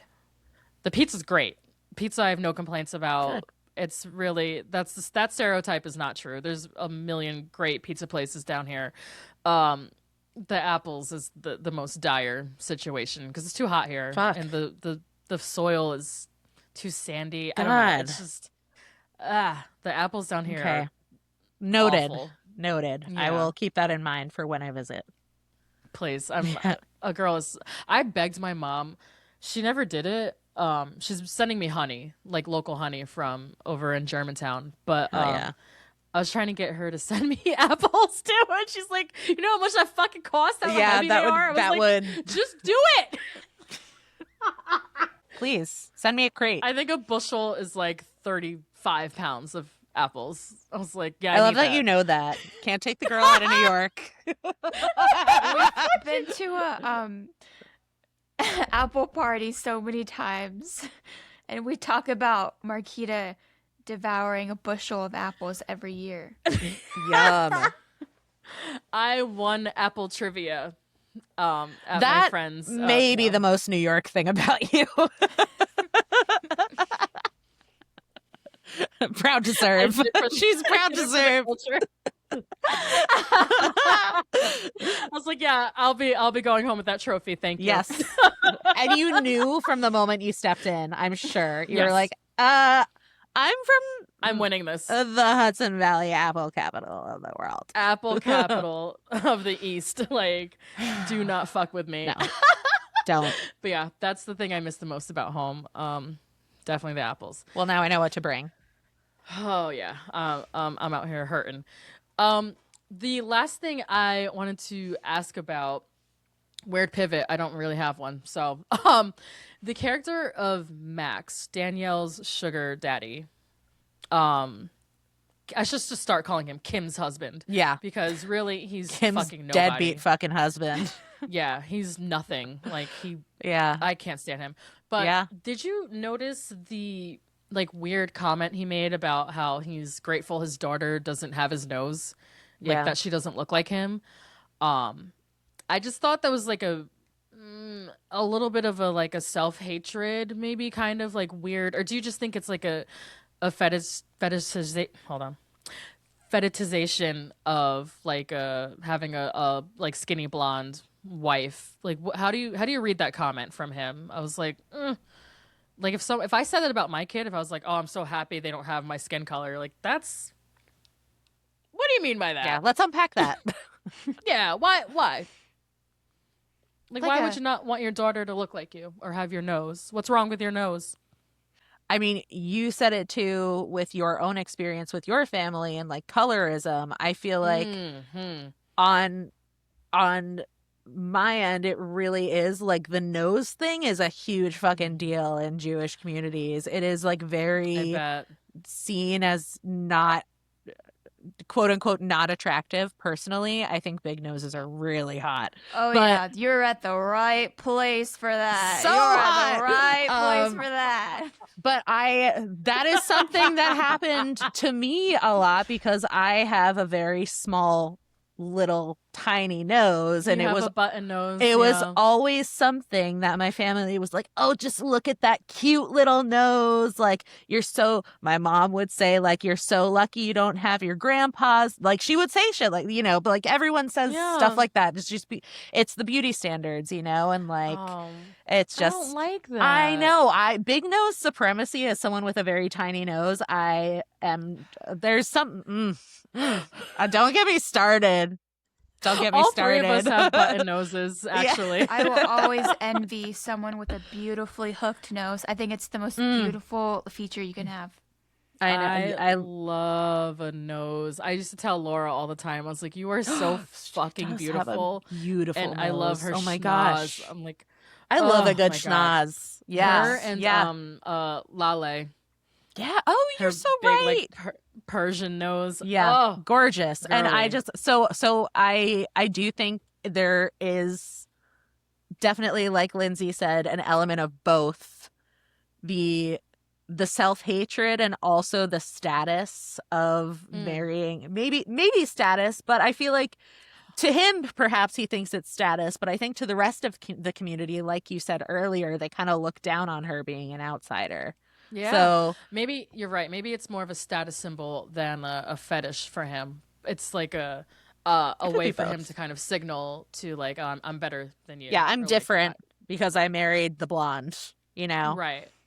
It's like, wow. So what's the Devil Wears Prada line? Groundbreaking. Groundbreaking. Yeah. Yeah. I just saw that for the first time, Bella, by the way, with, Oh my with god! Lindsay like a month my ago. god! Did you love it?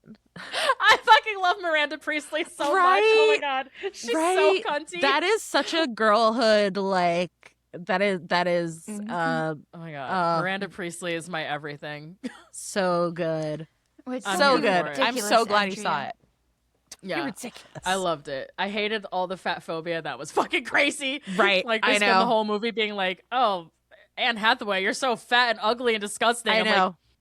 like, Again, Anne Hathaway? not surprising that we ended up like this. Also, like the opening credits with 2006, the yep. woman weighing her cereal. Oh, That brought me fucking back.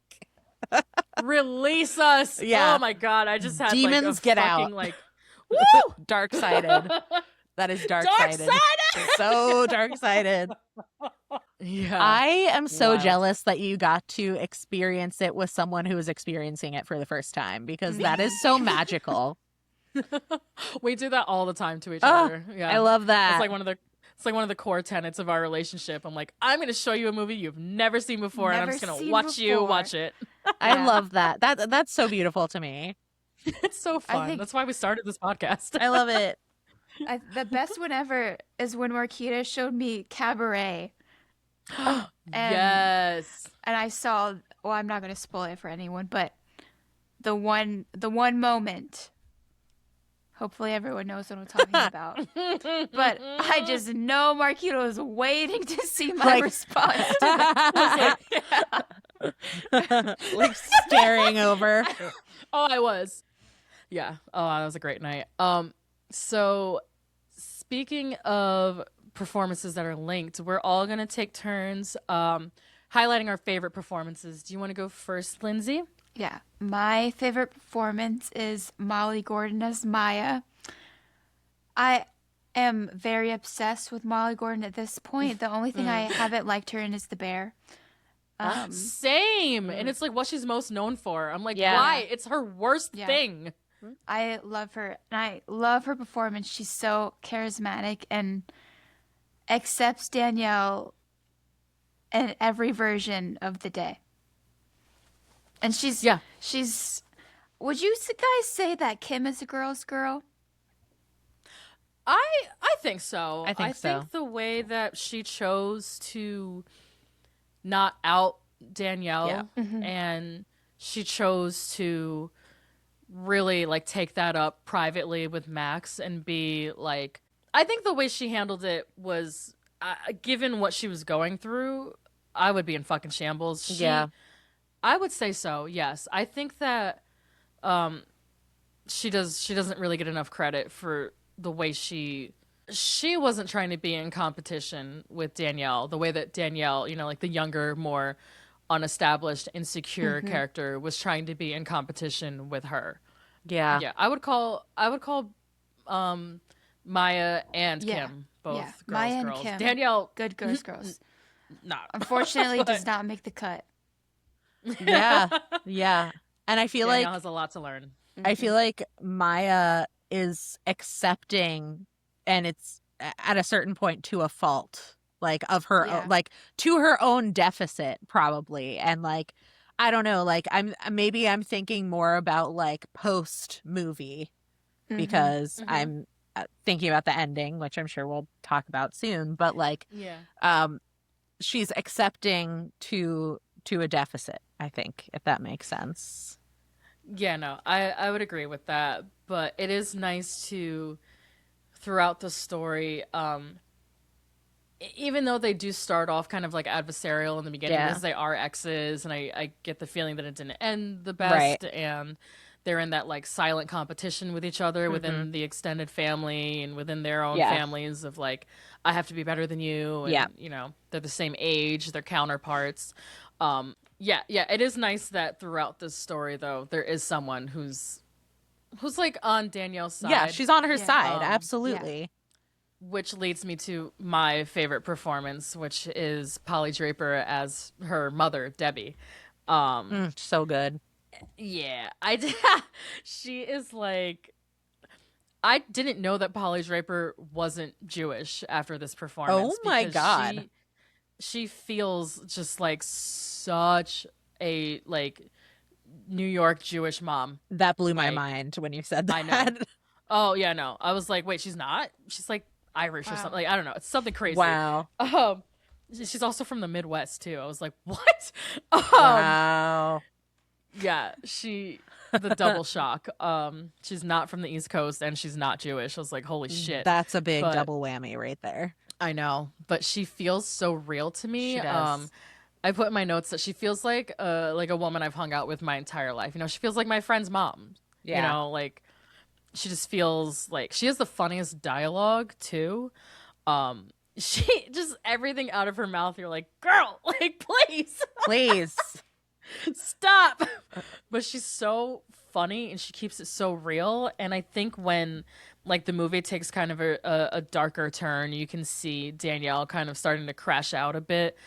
Like Debbie really is so tuned into her. Like she catches her eyes across the room. And I just feel like the way that Emma shot the movie, when it came to Debbie's scenes in particular, you always got a good sense of space and of where Danielle was within that space. Right. You know, like through Debbie's performance and through the editing and the way the camera is constantly like flashing over to Rachel while she's like eating in the kitchen, or her feet as she's running up to the bathroom. Like her mother always has eyes on her, you know, like Yes, she's she always does. like, all right, I see you. You're going to the backyard. Or, all right, I see you. You're going to the bathroom. I see you. You've got some food on your plate. Put She's it keeping down. tabs. Keeping tabs. Yeah. She's I just love that Debbie, especially once she like crashes out, her mom is just like, listen, it's okay, girl. Like, Yeah. Yeah, the I'll go end get the scene- car. The end scene was so beautiful. She's Yeah, it like, really at the end of the was. day, like, don't worry, I got you. Like, it's fine. You don't have to be anything except my daughter. And we're good. Like, it's good. No, it was so beautiful because it was like Such a great like mom performance. it is such a great mom performance, and it's also such a good like juxtaposition of like the way she is with the community and the way she is with her daughter, you know, like Yeah. again, it's an appearance softness. Yeah. It's an appearance thing, I think. Mhm. Yeah. I think she's also a girl's girl, I'd say.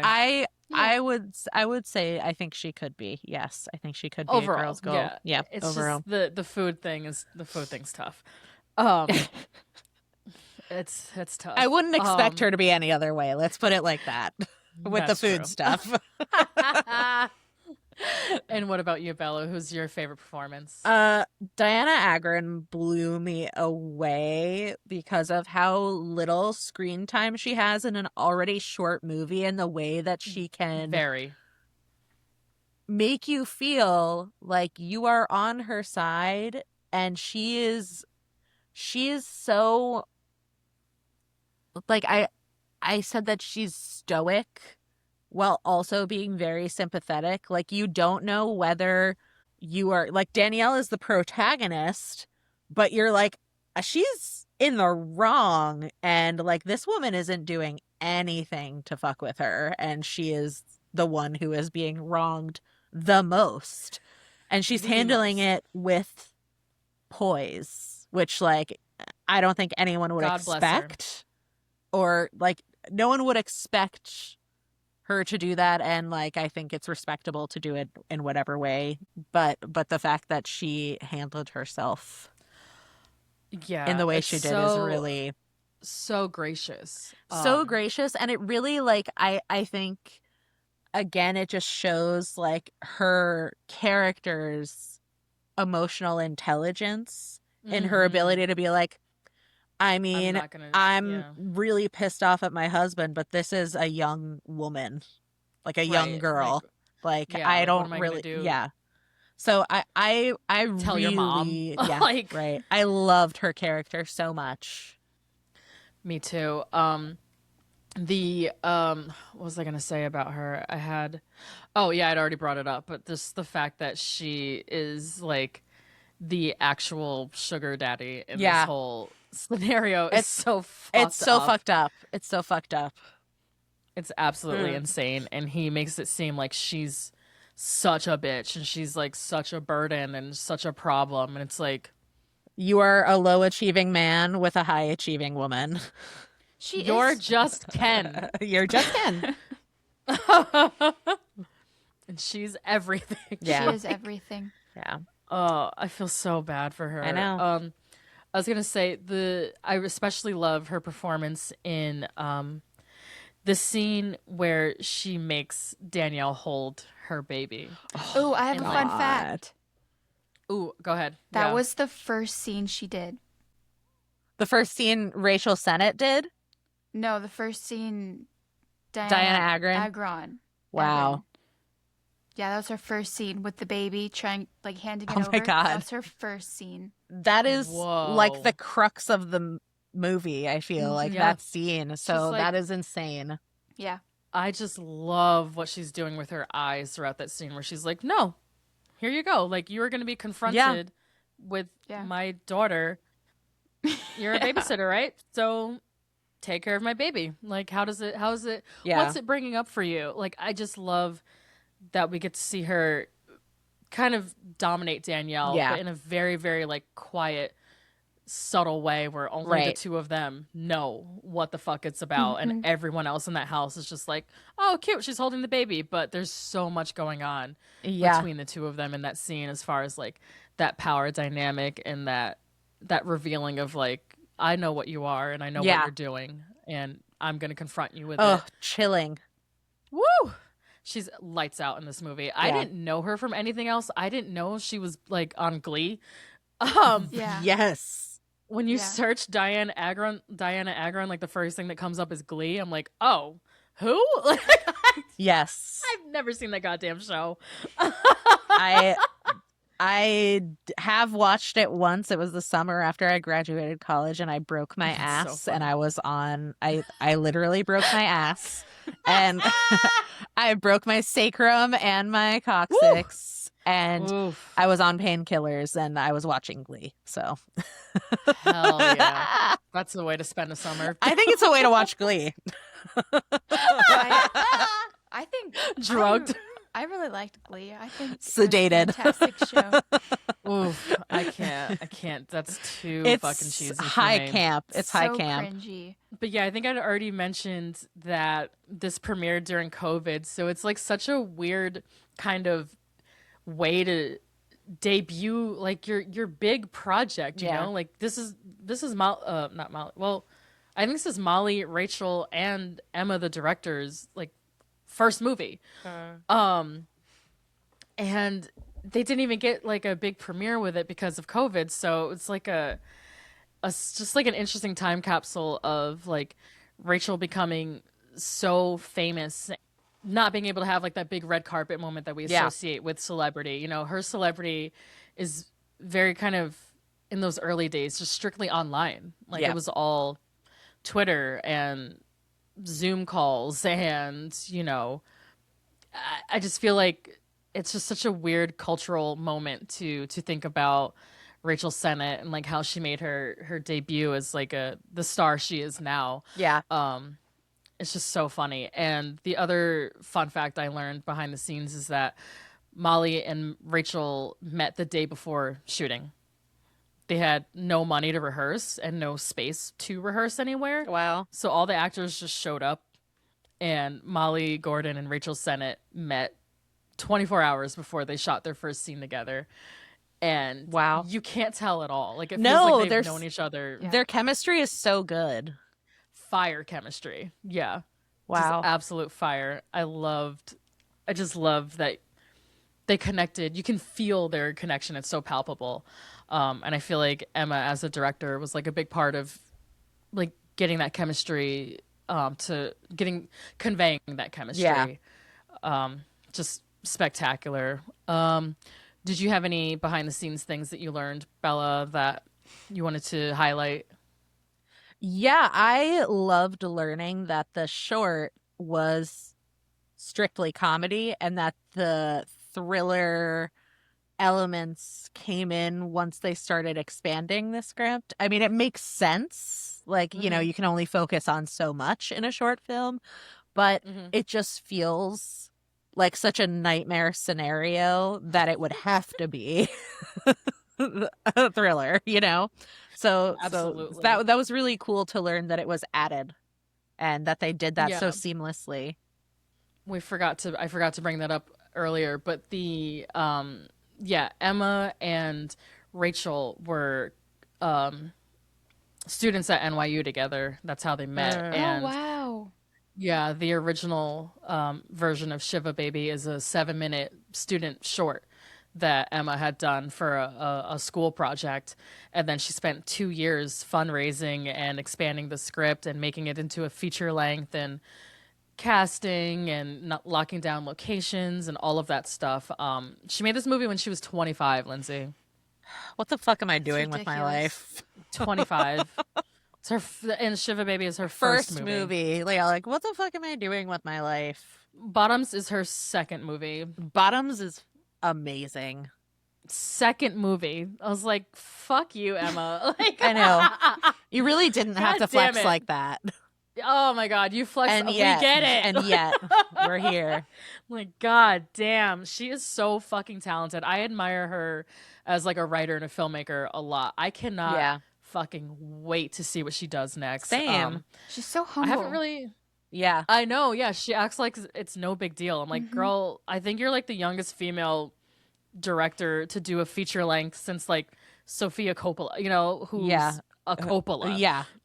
Yeah, exactly. No, she's great. I would love to just like talk her ear off and like Yes. I would love to go to karaoke with her. I would love to hang out with her. Like hanging out with Emma, Molly, and Rachel, I feel like and throw in Io, of course, because they're all besties with Io. And too. then them just like riffing off of each other is a dream blunt rotation. Stop it. Get out of my head. Stop it. Iconic. Like that would be so much fucking fun. So fun. Like it's very rare that we talk about filmmakers on this show that I would actually personally want to know and like hang out with and can identify with and relate to. I think the last time I really felt that way was Celine Song, who's the exact same age as me, and everything she was doing behind the scenes with like past lives. Her first movie, also fucking insane. Fuck you. Fuck off. It's like Celine Song and Janexa Bravo, who did Zola. Yes. I was like, I want to hang out with you. Totally. So badly. Totally. And Emma's in good company there. And also they're all writer-directors. Like all the directors we've covered this season, Lindsay, except maybe one, are all directors who write their own movies. They have visions. I love that. They have visions. And it wasn't by choice, but it's just, I feel like we're really big into like auteur theory here. So Love an auteur. oh, I love. Yeah, I think there's just something about it. I prefer movies, writers and directors, same person. I think so too. Not I think so. I do as well. But I also like covering them more too because it's such a more direct line of the concept in your head and then what the audience is seeing as the final product. Like it's all coming from one person. And I just love the creative process of like coming up with an idea all the way through to this is the movie that like I made, wrote, produced, cast, all of that. And to do this at 25 years old, like straight out of college, is fucking crazy. It is. So hats off to Emma Seligman. You're such a real one. Like, man, oh man. I can't, what a queen. I wonder what she's doing next. I know she had something in development at HBO, but I don't think it ever went anywhere. Like she hasn't done anything since Bottoms. I'm not sure what's going on there, but I wait with bated breath. Yeah. I can't wait to see what she does. Same. I'm so excited for her career. What were some little moments that affected you about this movie, Lindsay? I think there's really only a handful, but the tiny moments that are just extremely beautiful, especially like with her mom and when she broke the glass and she was kissing the books of prayer. I'll go back to me saying I love horror girlhood movies because it makes me feel better about myself. But just the tiny little moments that are just so touching and you just can't stop thinking about them. Absolutely. I love that moment too. And I love, again, taking it back to it's not explained what those books are, what they mean, like what she did that was so, such a faux pas. It's just, she did it, it happened, and then you just see her cleaning them up. Sweeping up the glass with her hands was like, it was hard like, to oh God, yeah. Danielle. Yeah. That was really difficult to watch. And it does feel like, I think I definitely understand what you mean. It's such an intimate moment. Yeah, really intimate. Intimate, that's the word. Yes. Yeah, absolutely. What about you, Bella? For me, I think it's like only one or two, but the conversations around Kim and whether or not she's actually Jewish. Because as they say, her father may or may not be Jewish, but for a lot of communities, for a lot of denominations, that doesn't count. And I find the whole aspect of matrilineage to be a very like interesting and complicated aspect of Judaism, because it's like, first of all, like, okay, girl boss, like it's not very often that matrilineage is so important in culture, I feel. So like It's on one one of the end, few cultures yes, where it is important. but on the other end, it's completely absurd that someone could be considered like culturally Jewish but not like ethnically Jewish if they are not coming from a Jewish mother. So like I definitely felt like and it's funny because I think Emma Seligman says that she comes from a Reform community, and the Reform Jews are like the chill Jews. So like that's what I gleaned that. The Reform Jews are like Ashkenazi Reform. Yeah, like those are typically like the most chill ones. So like I feel like it wouldn't necessarily be a topic of conversation in those communities, but in the community that she builds in this movie, it definitely is. So yeah. I love that. I love that you pointed that out. The as far as Reformation, I know what I was thinking of. Have either of you watched Nobody Wants This? Oh, No. yeah. Oh wait, yes, I the didn't show. finish Yes, it, but I've seen. Yeah. I saw some. So episodes. the second season, Seth Rogen is on there as like the cool like Reform rabbi. Oh Yeah, my yeah. God. Yeah, I need to watch Spoilers, that sorry, season. but yeah. So there's like a whole you get to see like Adam Brody be like the stodgy, like more traditional rabbi to Rogan's like it's whatever, man, type of Judaism. It's so like the clash is so interesting, and that's where I really started paying attention to like Reformation and like Reformed Judaism. Like I didn't quite know like what it meant, I guess, as in like name, but I knew it in practice. So yeah, he at what's it called? Seth Rogen is the like chill Jew. I'm obsessed with that. Wow. It's so funny, and he has like a shiksa wife. Of course. Yeah, I would love to see that. So yeah, that's what's going on Nobody Wants This, which I would give like a soft recommend. As like great first season for Shiva Baby. Yeah. Great first season.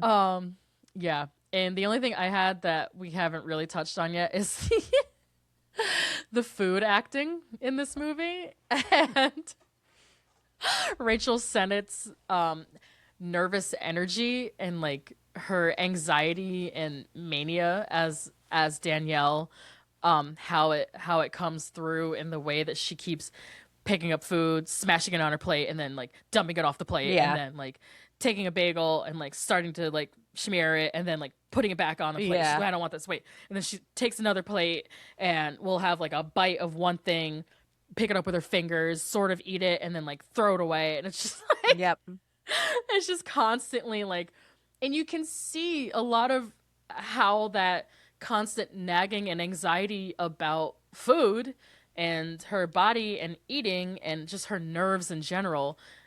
I just love the way she conveys that through the food choices she's making. And I don't know if any of that was scripted or not. I haven't delved too deeply into that, but it's just, you can see her even when she's not the lead of a scene. You can see Rachel off in the distance just like picking and picking and picking, and it's so funny.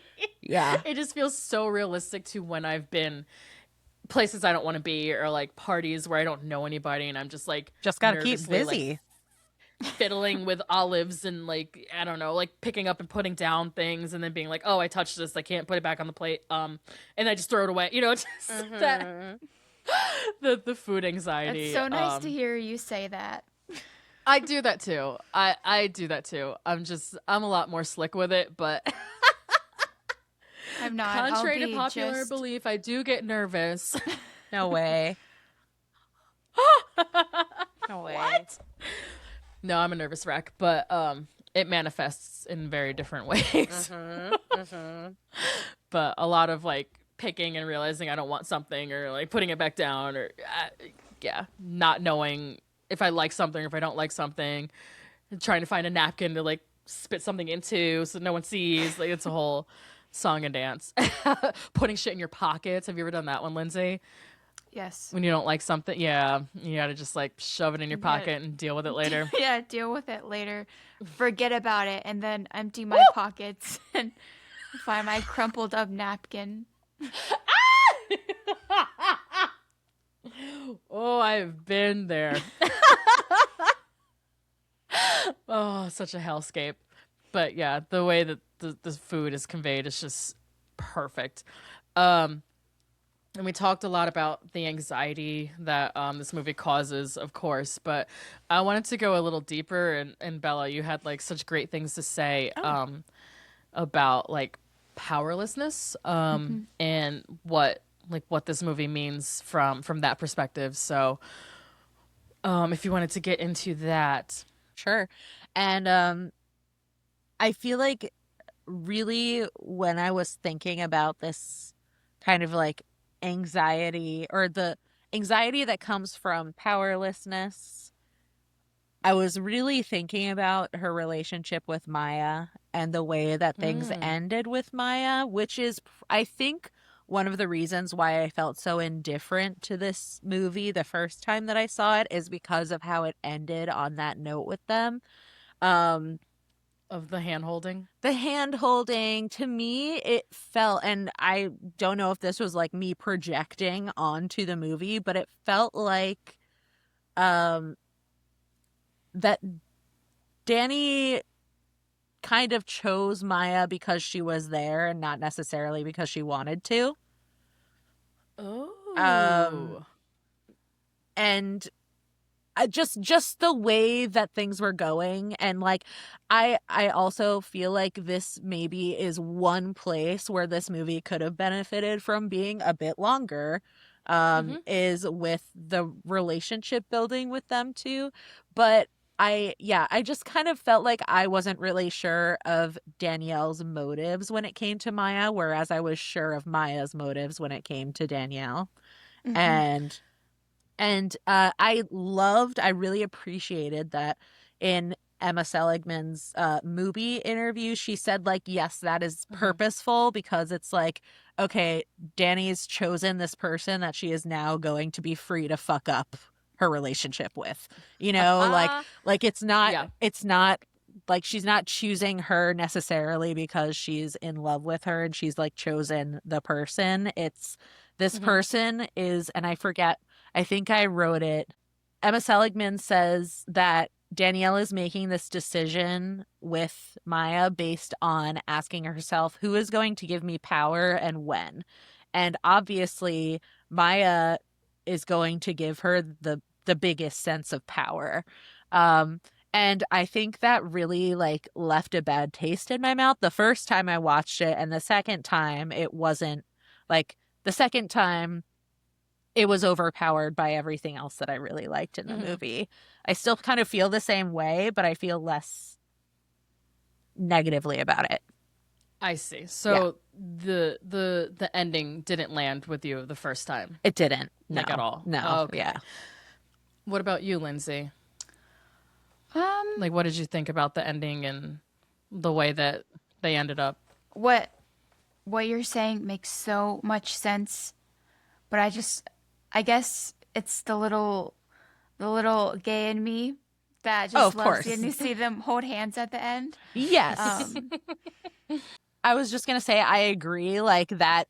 I love that aspect of it. I just wish that it felt clearer to me why Danny was making that choice. Like I wish that it was more clear that it was positively intentioned. Right, that it was genuine affection and not just merely convenience. Yeah. It's like her crashing out and just getting comforted by her mom and Maya. Yeah. Like, what happens next? Like, what happens as soon as they leave the car? Yeah. Yeah. Oh my God. I would love to see that sequel. That car sequence is, I think my when God. we saw it the first time together, Lindsay, I remember bursting out laughing when I realized that her hapless father, just absolute dunce of a man, was gonna pack her like neighbor, her ex-girlfriend, her mom, her sugar daddy's wife, their fucking baby, like all in one car together. I know. I can't I believe they know. all fit. Minivans, man. That Astro van. Oh my god. That was amazing. And the fact that he couldn't first of all, love that actor, Fred Melamed. Yeah, I love him. Cy Abelman in A Serious Man. Fucking amazing. Ooh, I love him.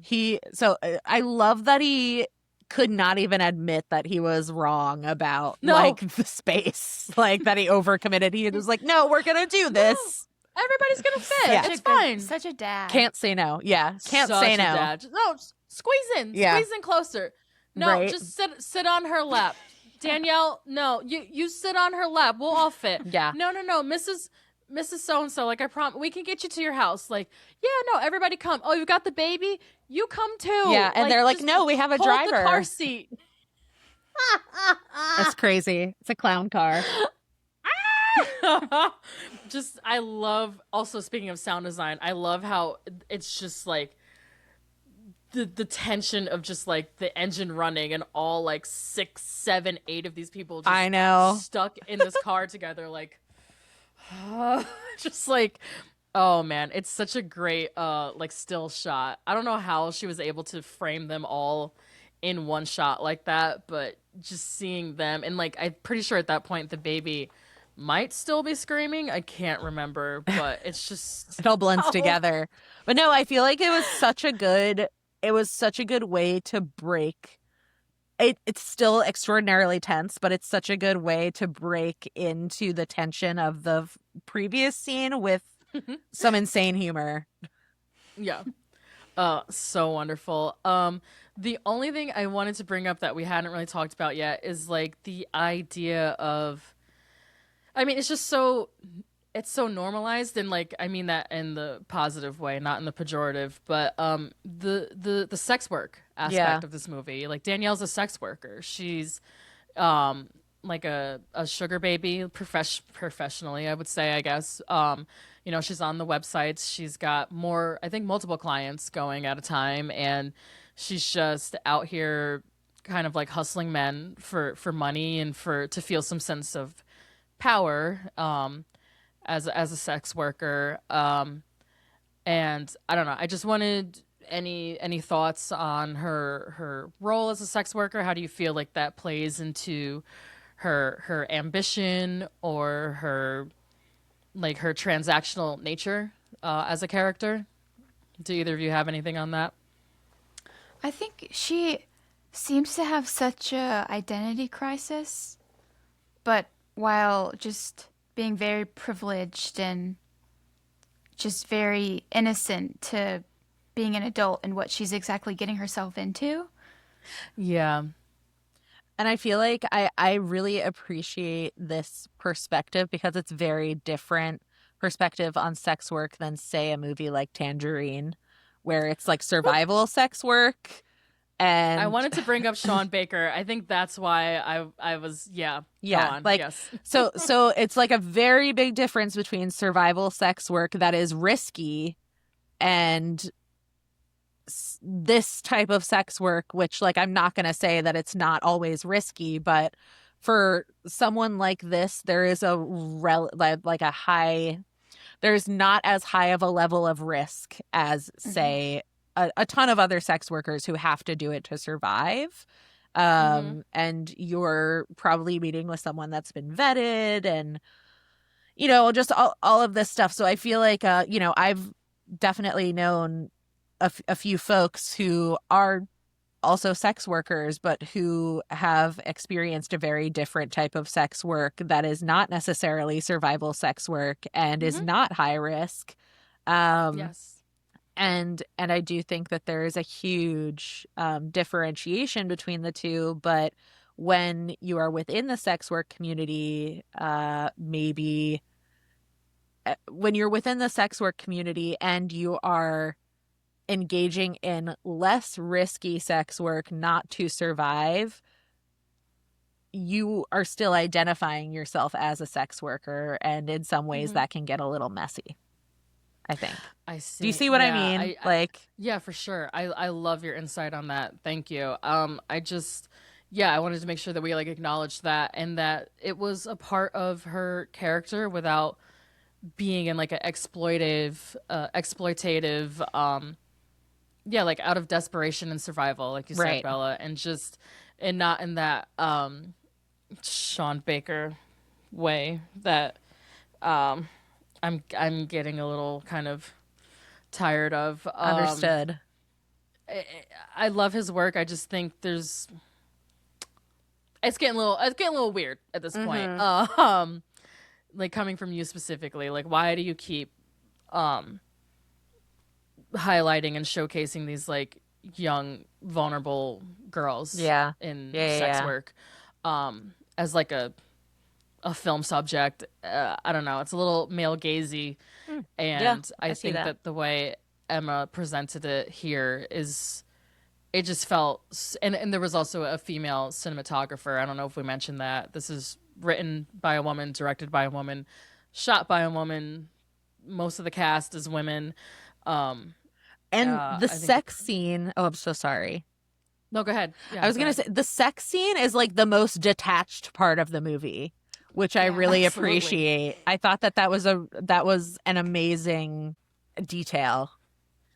And I think it's kind of subversive and funny that she opened with that sex and just Yes, started like started she's like, right "Here, there. there it is. You got it." There it is. Yeah. Right? There's your sex Yeah. scene. And then the rest of the movie they're just trapped in a house together, not having sex. Going back to her sex work, I feel like it's also so important that the director does mention like this is a way for women to feel power in a world where they have none. So like Yeah. I'm not saying that like her engaging in sex work is any less valid because she doesn't need to necessarily financially, because like she says there, it is a very important part of some people's lives trying to like reclaim or claim power that you had never been given before. So Yes. yeah.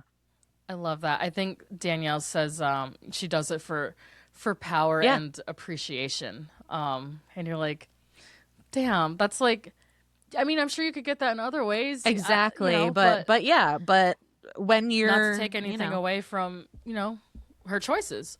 totally. And this is fully a choice for her. Like you said, it's not she's not doing this because she has to. She Yeah. does not have to do this at all. But I think there is something to that like economic what's the word I'm looking for? Kind of like yeah, like being like a financial dominatrix, like that whole I have the upper hand on you and like you have to give me something. Yeah. Like And in I many feel cases, like a lot of young women struggle with that. Like yeah, and in many feeling cases powerlessness. with something like that, like you don't even have to meet those people in person. So there's a lot less risk with a situation like that. Again, not to say that one is more valid than the other. It's just like really interesting because people will equate sex work with sex work, and I feel like there's a lot of nuances within that field.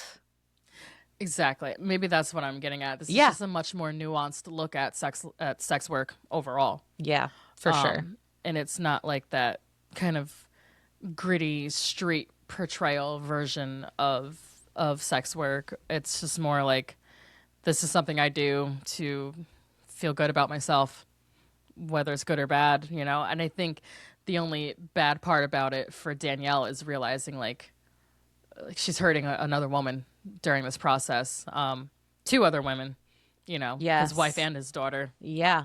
And realizing that she doesn't actually have the power that she thinks she has in that relationship. At all. So, and that's, yeah. Kim does. Yeah. Kim's the powerful one.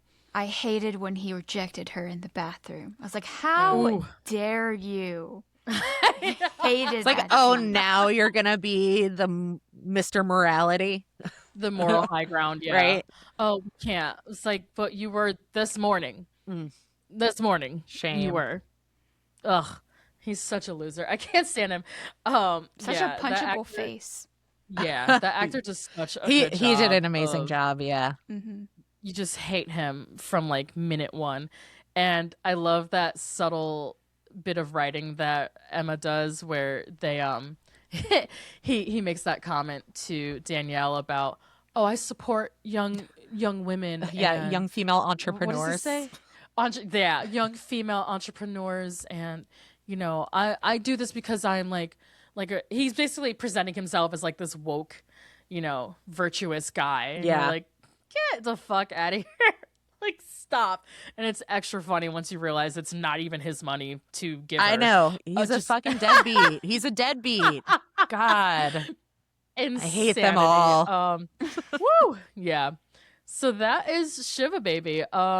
Is there so we have a part of the show where we do, I'm sure you're familiar, we do any final thoughts? I know nothing about this show. I've never listened to an episode.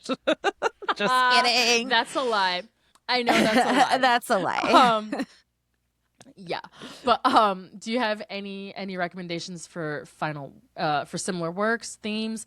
It can be TV shows and books too. I've decided we're doing that now, but like anything that you would recommend to our audience who enjoys this movie. Me first.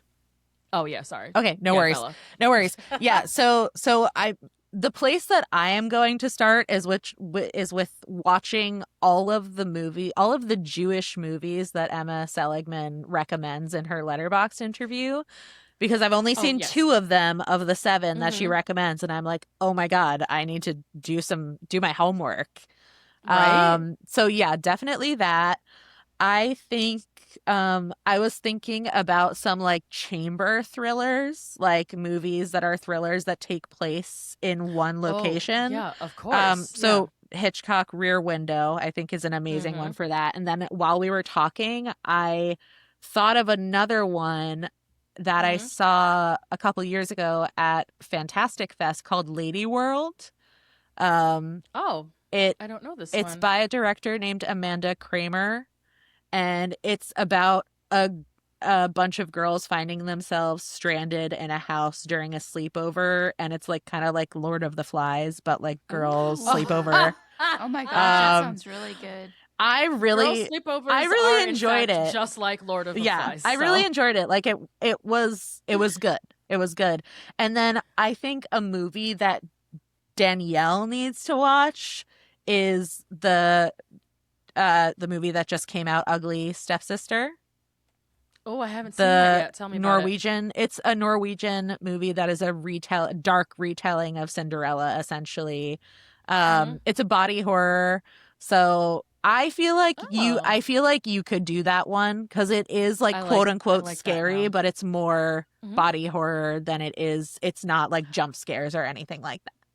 I can handle that now. I've watched exactly 3 Cronenberg movies. Perfect. And I also loved The Substance. So I'm Perfect. ready now. Yes, I think you And could do it. Titan. And for me, like the reason why, okay, then yes, you are ready for it. And I think the reason why I would recommend this movie to Danielle is because for me, the thesis of the movie is that men will show you that they ain't shit, and you will still bend over backwards to impress them as a Every woman. fucking time, man. So that it hit hard for me. And then Okay. for TV shows, all I can recommend is reality TV, so that's not very helpful here. But this Go book, for it. What do you got? Well, I'm rewatching Vanderpump Rules right now. So, Okay. but for books, I have not read this one yet, so I can't say I recommend it, but it's on my TBR and I feel like it is relevant. It's a collection of sexual fantasies of women around the world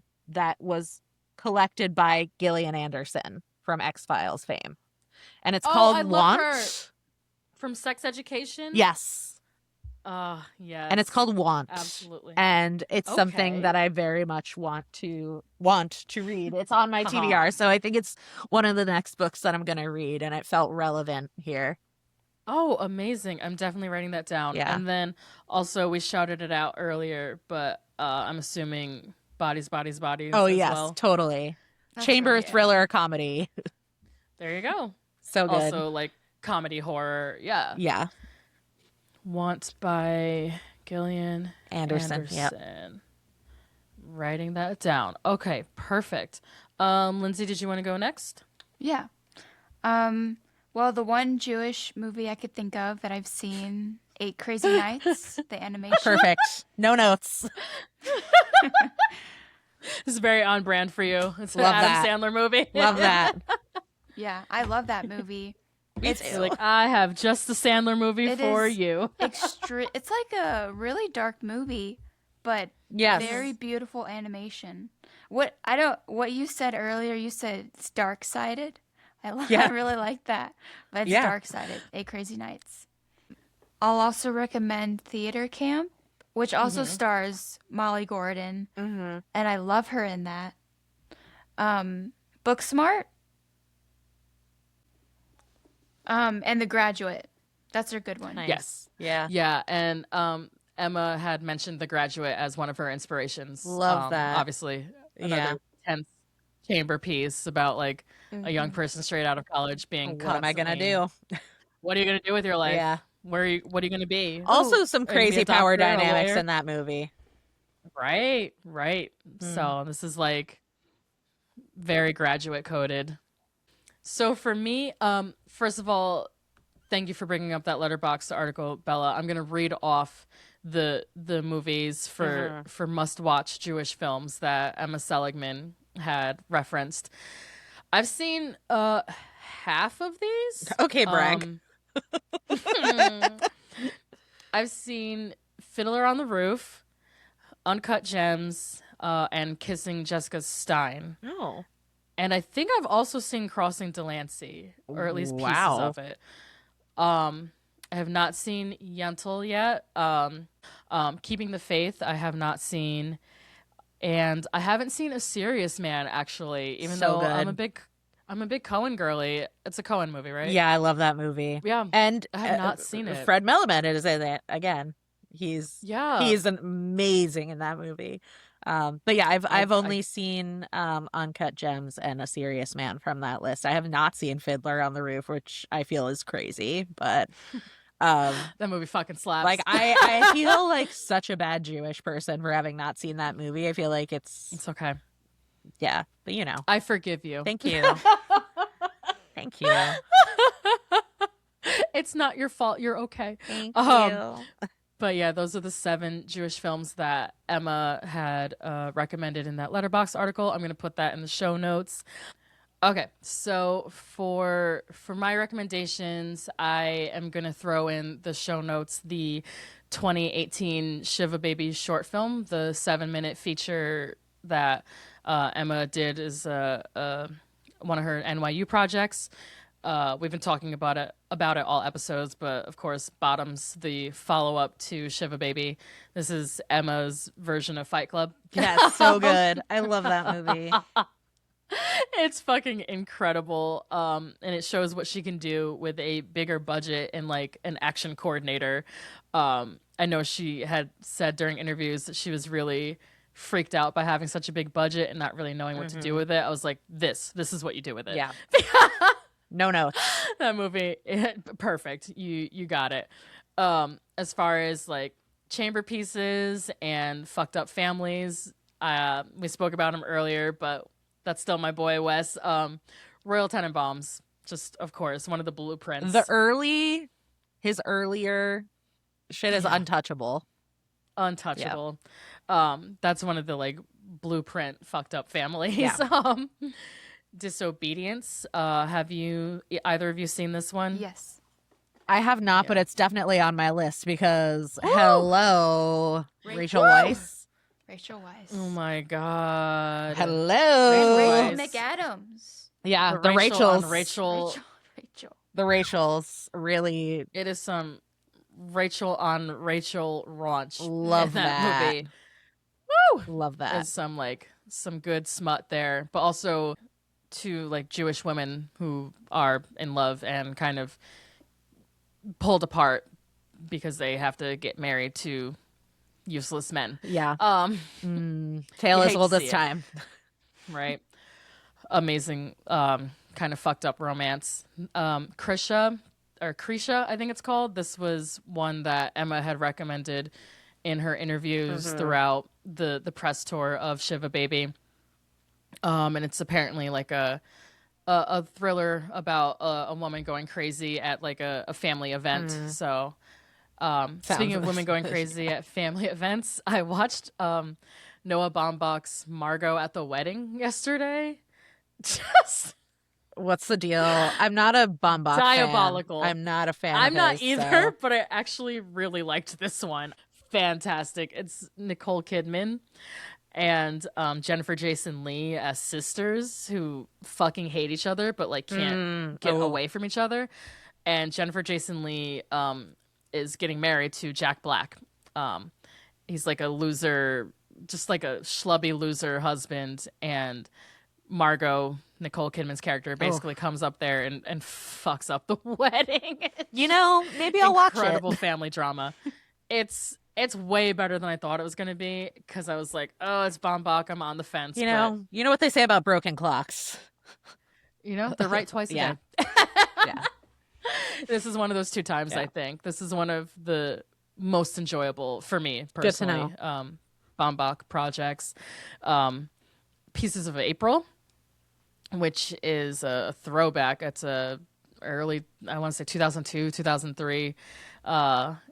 Katie Holmes is like a misfit. Remember this movie? Yeah, I never saw it, but yes. I vividly remember the cover of this. She's Yep, just like the standing bangs. there. Yeah. And her nose ring. Yeah, she's like a misfit daughter who has to throw Thanksgiving dinner for her dysfunctional family because her mother's sick. And just a lot of that same kind of crowded in like a tiny New York apartment while she's trying to cook Thanksgiving dinner and everyone's just driving her fucking crazy. Love it. Let's see. Rachel Getting Married, which I also haven't seen yet, but I've heard that's the Anne Hathaway. Right. One, I've seen Yeah. bits and pieces of that one, and Yes. it was a real bummer. Yeah. So Rachel Getting Married was also one of the recommendations that kept coming up through like Emma's press tour and just as far as like letterbox recommendations. And then the lobby scenes specifically of Cassavetes' opening night, Emma said that was like a big inspiration on the way she wanted to shoot people and the way they were approaching Danielle. I started opening night. I haven't finished it yet. I will say it's very, very, very heavy on like the play side of things. Like it's a lot of them being on stage.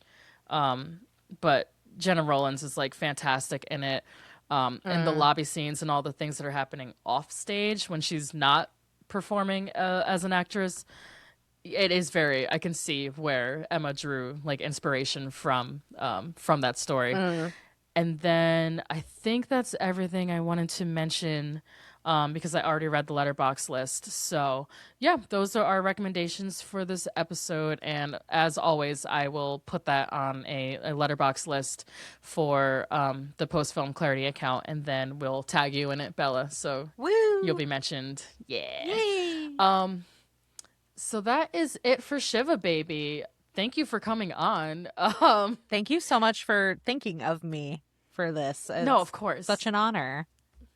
Yeah. If you ever Please, want you me to might- come back, please, I would love to. Yes. You might as well just keep that microphone then, because I might need you soon. That's perfect. We don't have anything. Yeah, we don't have anything booked past like late February. I don't know what. I've got lots of time for watching movies, so Sick. Me too. So yeah, we would love to have you back on. You were fucking amazing as a guest. oh my so god, really? Well done. Thank you Great guys. things to say. It's been Yeah, so fun smooth. gabbing with you. I know. So fun. Oh my god. Yeah, I was telling Lindsay that like you and I used to spend a lot of time at like Hilo and Yes. just out places in general, just doing this, just yapping about movies. Yapping and- about movies art and music and and- growing up yeah. as scene kids and in Oh the trenches. my God, remember? We were in the fucking trenches. I see people getting scene haircuts at barber, like it's on TikTok. Like, I'm sorry, I'm speaking so loud, but No, you're not. just you sound like fine. people on TikTok getting like the scene queen haircuts, and I'm like, I was bullied for this. And you're getting so millions of views. We're so We are back. You're right. You're right. But also my culture, not your costume. Not your costume. I see every time I see someone with a fucking pyramid belt, I'm I like, know. Like I lived it. you weren't there. You were not there. I was like we said, in the trenches. In the fucking Seriously. trenches, dog. Oh my god, fighting for my fucking life at a metal show with like 200 white dudes. Yep. Probably being like one of the only Black people there. Yes. There was two of us. There It was me and Josh. I bet there were two of you. I fucking bet. There were two of us. I'm sorry, there was three. There was me, Josh, Dave, and sometimes Bobby. Okay. Well, bless all of and- them. Yeah. We are out here, the black metalheads of Greene County. All five of us. Yeah. You guys are so good. You do have like Stop. a great base for sure, and a lot to say. Thank you. I love our followers. Like I think we've got like so far, like luckily the right people are finding our show. Wouldn't you agree, Lindsay? Mm-hmm. And I feel like what you've covered is also like so standout too. Like it's not all of the like obvious shit that, you know, Thank you you. would normally Thank you, see in Lindsay like and I. yeah. So I really appreciate that. And I feel No like Pulp Fiction here. no, and I feel like it also allows you to have like listeners who are more earnest, which just feels nice, you know? Wow. You know, I it's didn't even think of that. you know, it's like it's you're not getting the like annoying pretentious film heads. we're not not at all, and I fucking love that for Yeah, us. me too. Like That's we also don't like such really a hear from those that's people. such a dude bro space. Like don't ever Ugh. want to be there. Not for us. No, like we said before starting to record, it's like this makes me happy. It makes you feel cringe, and that's why you're more miserable than me. Yeah, I'm free over here. I am Baby. cringe I'm and I am happy. free. But like Yeah, no, but these I'm- are all like everything you've covered is A plus. I haven't seen Fleabag yet, so I haven't. Oh my god. I'm not mentally prepared for it. You know what I mean? Like Wow. like I No, I you're just not. I know You're not. I know myself, and I'm like I don't know when I will be in that place, but it will happen one day, you know. When you're ready for it, Bella, Will it you be will there find for you. me? Will I you? will be there for you every step of the way, and it will hit you like a ton of fucking bricks. I know I'm not ready. I'm not It's ready. so good though. Yeah. Oh my god. So that coverage is waiting for you whenever you're ready. Yeah, I have not listened to those apps, but yeah. And we're definitely. Oh, we should just announce it now. We're gonna be doing we're gonna be covering another TV show that only had a short run. We're gonna be doing High Fidelity. Ooh, with the Zoe Kravitz. Yeah. Yes. Oh, nice. So cool. Yeah, so that's gonna be that's our what I little, really like, want to summer see project. too. Yeah. Yeah, because Yeah. I love the imagery from it. Oh, it's so It's very it- cool. And her It's very character cinematic. her character style is like super cool too. So Mhm. that's so Yeah, the exciting. soundtrack, and yeah, that's gonna be our like next big like TV thing we do, I think. Because Anna and I were supposed to do a TV show, but I don't think we're gonna have time, so we might have to shuffle some things around. But yeah, we will be covering TV again. Another like female-led, like romantic drama. Nice. So that's Yeah. kind of where we tend to stay, but we got to figure out the rest of the season. We want to do some more sci-fi. Mhm. What else? We haven't done any horror this season, Lindsay. Mm. There's a few genres we usually like to hit. Well, you're gonna do that we haven't Sinners. yet. Oh yeah. Oh my God. Speaking of which, yes, we are. All right, we are covering horror next episode. We're going to be covering Sinners. Which I can't with, wait Great to hear segue. that episode. Yeah, thank you, Bella. Of Segue course. queen.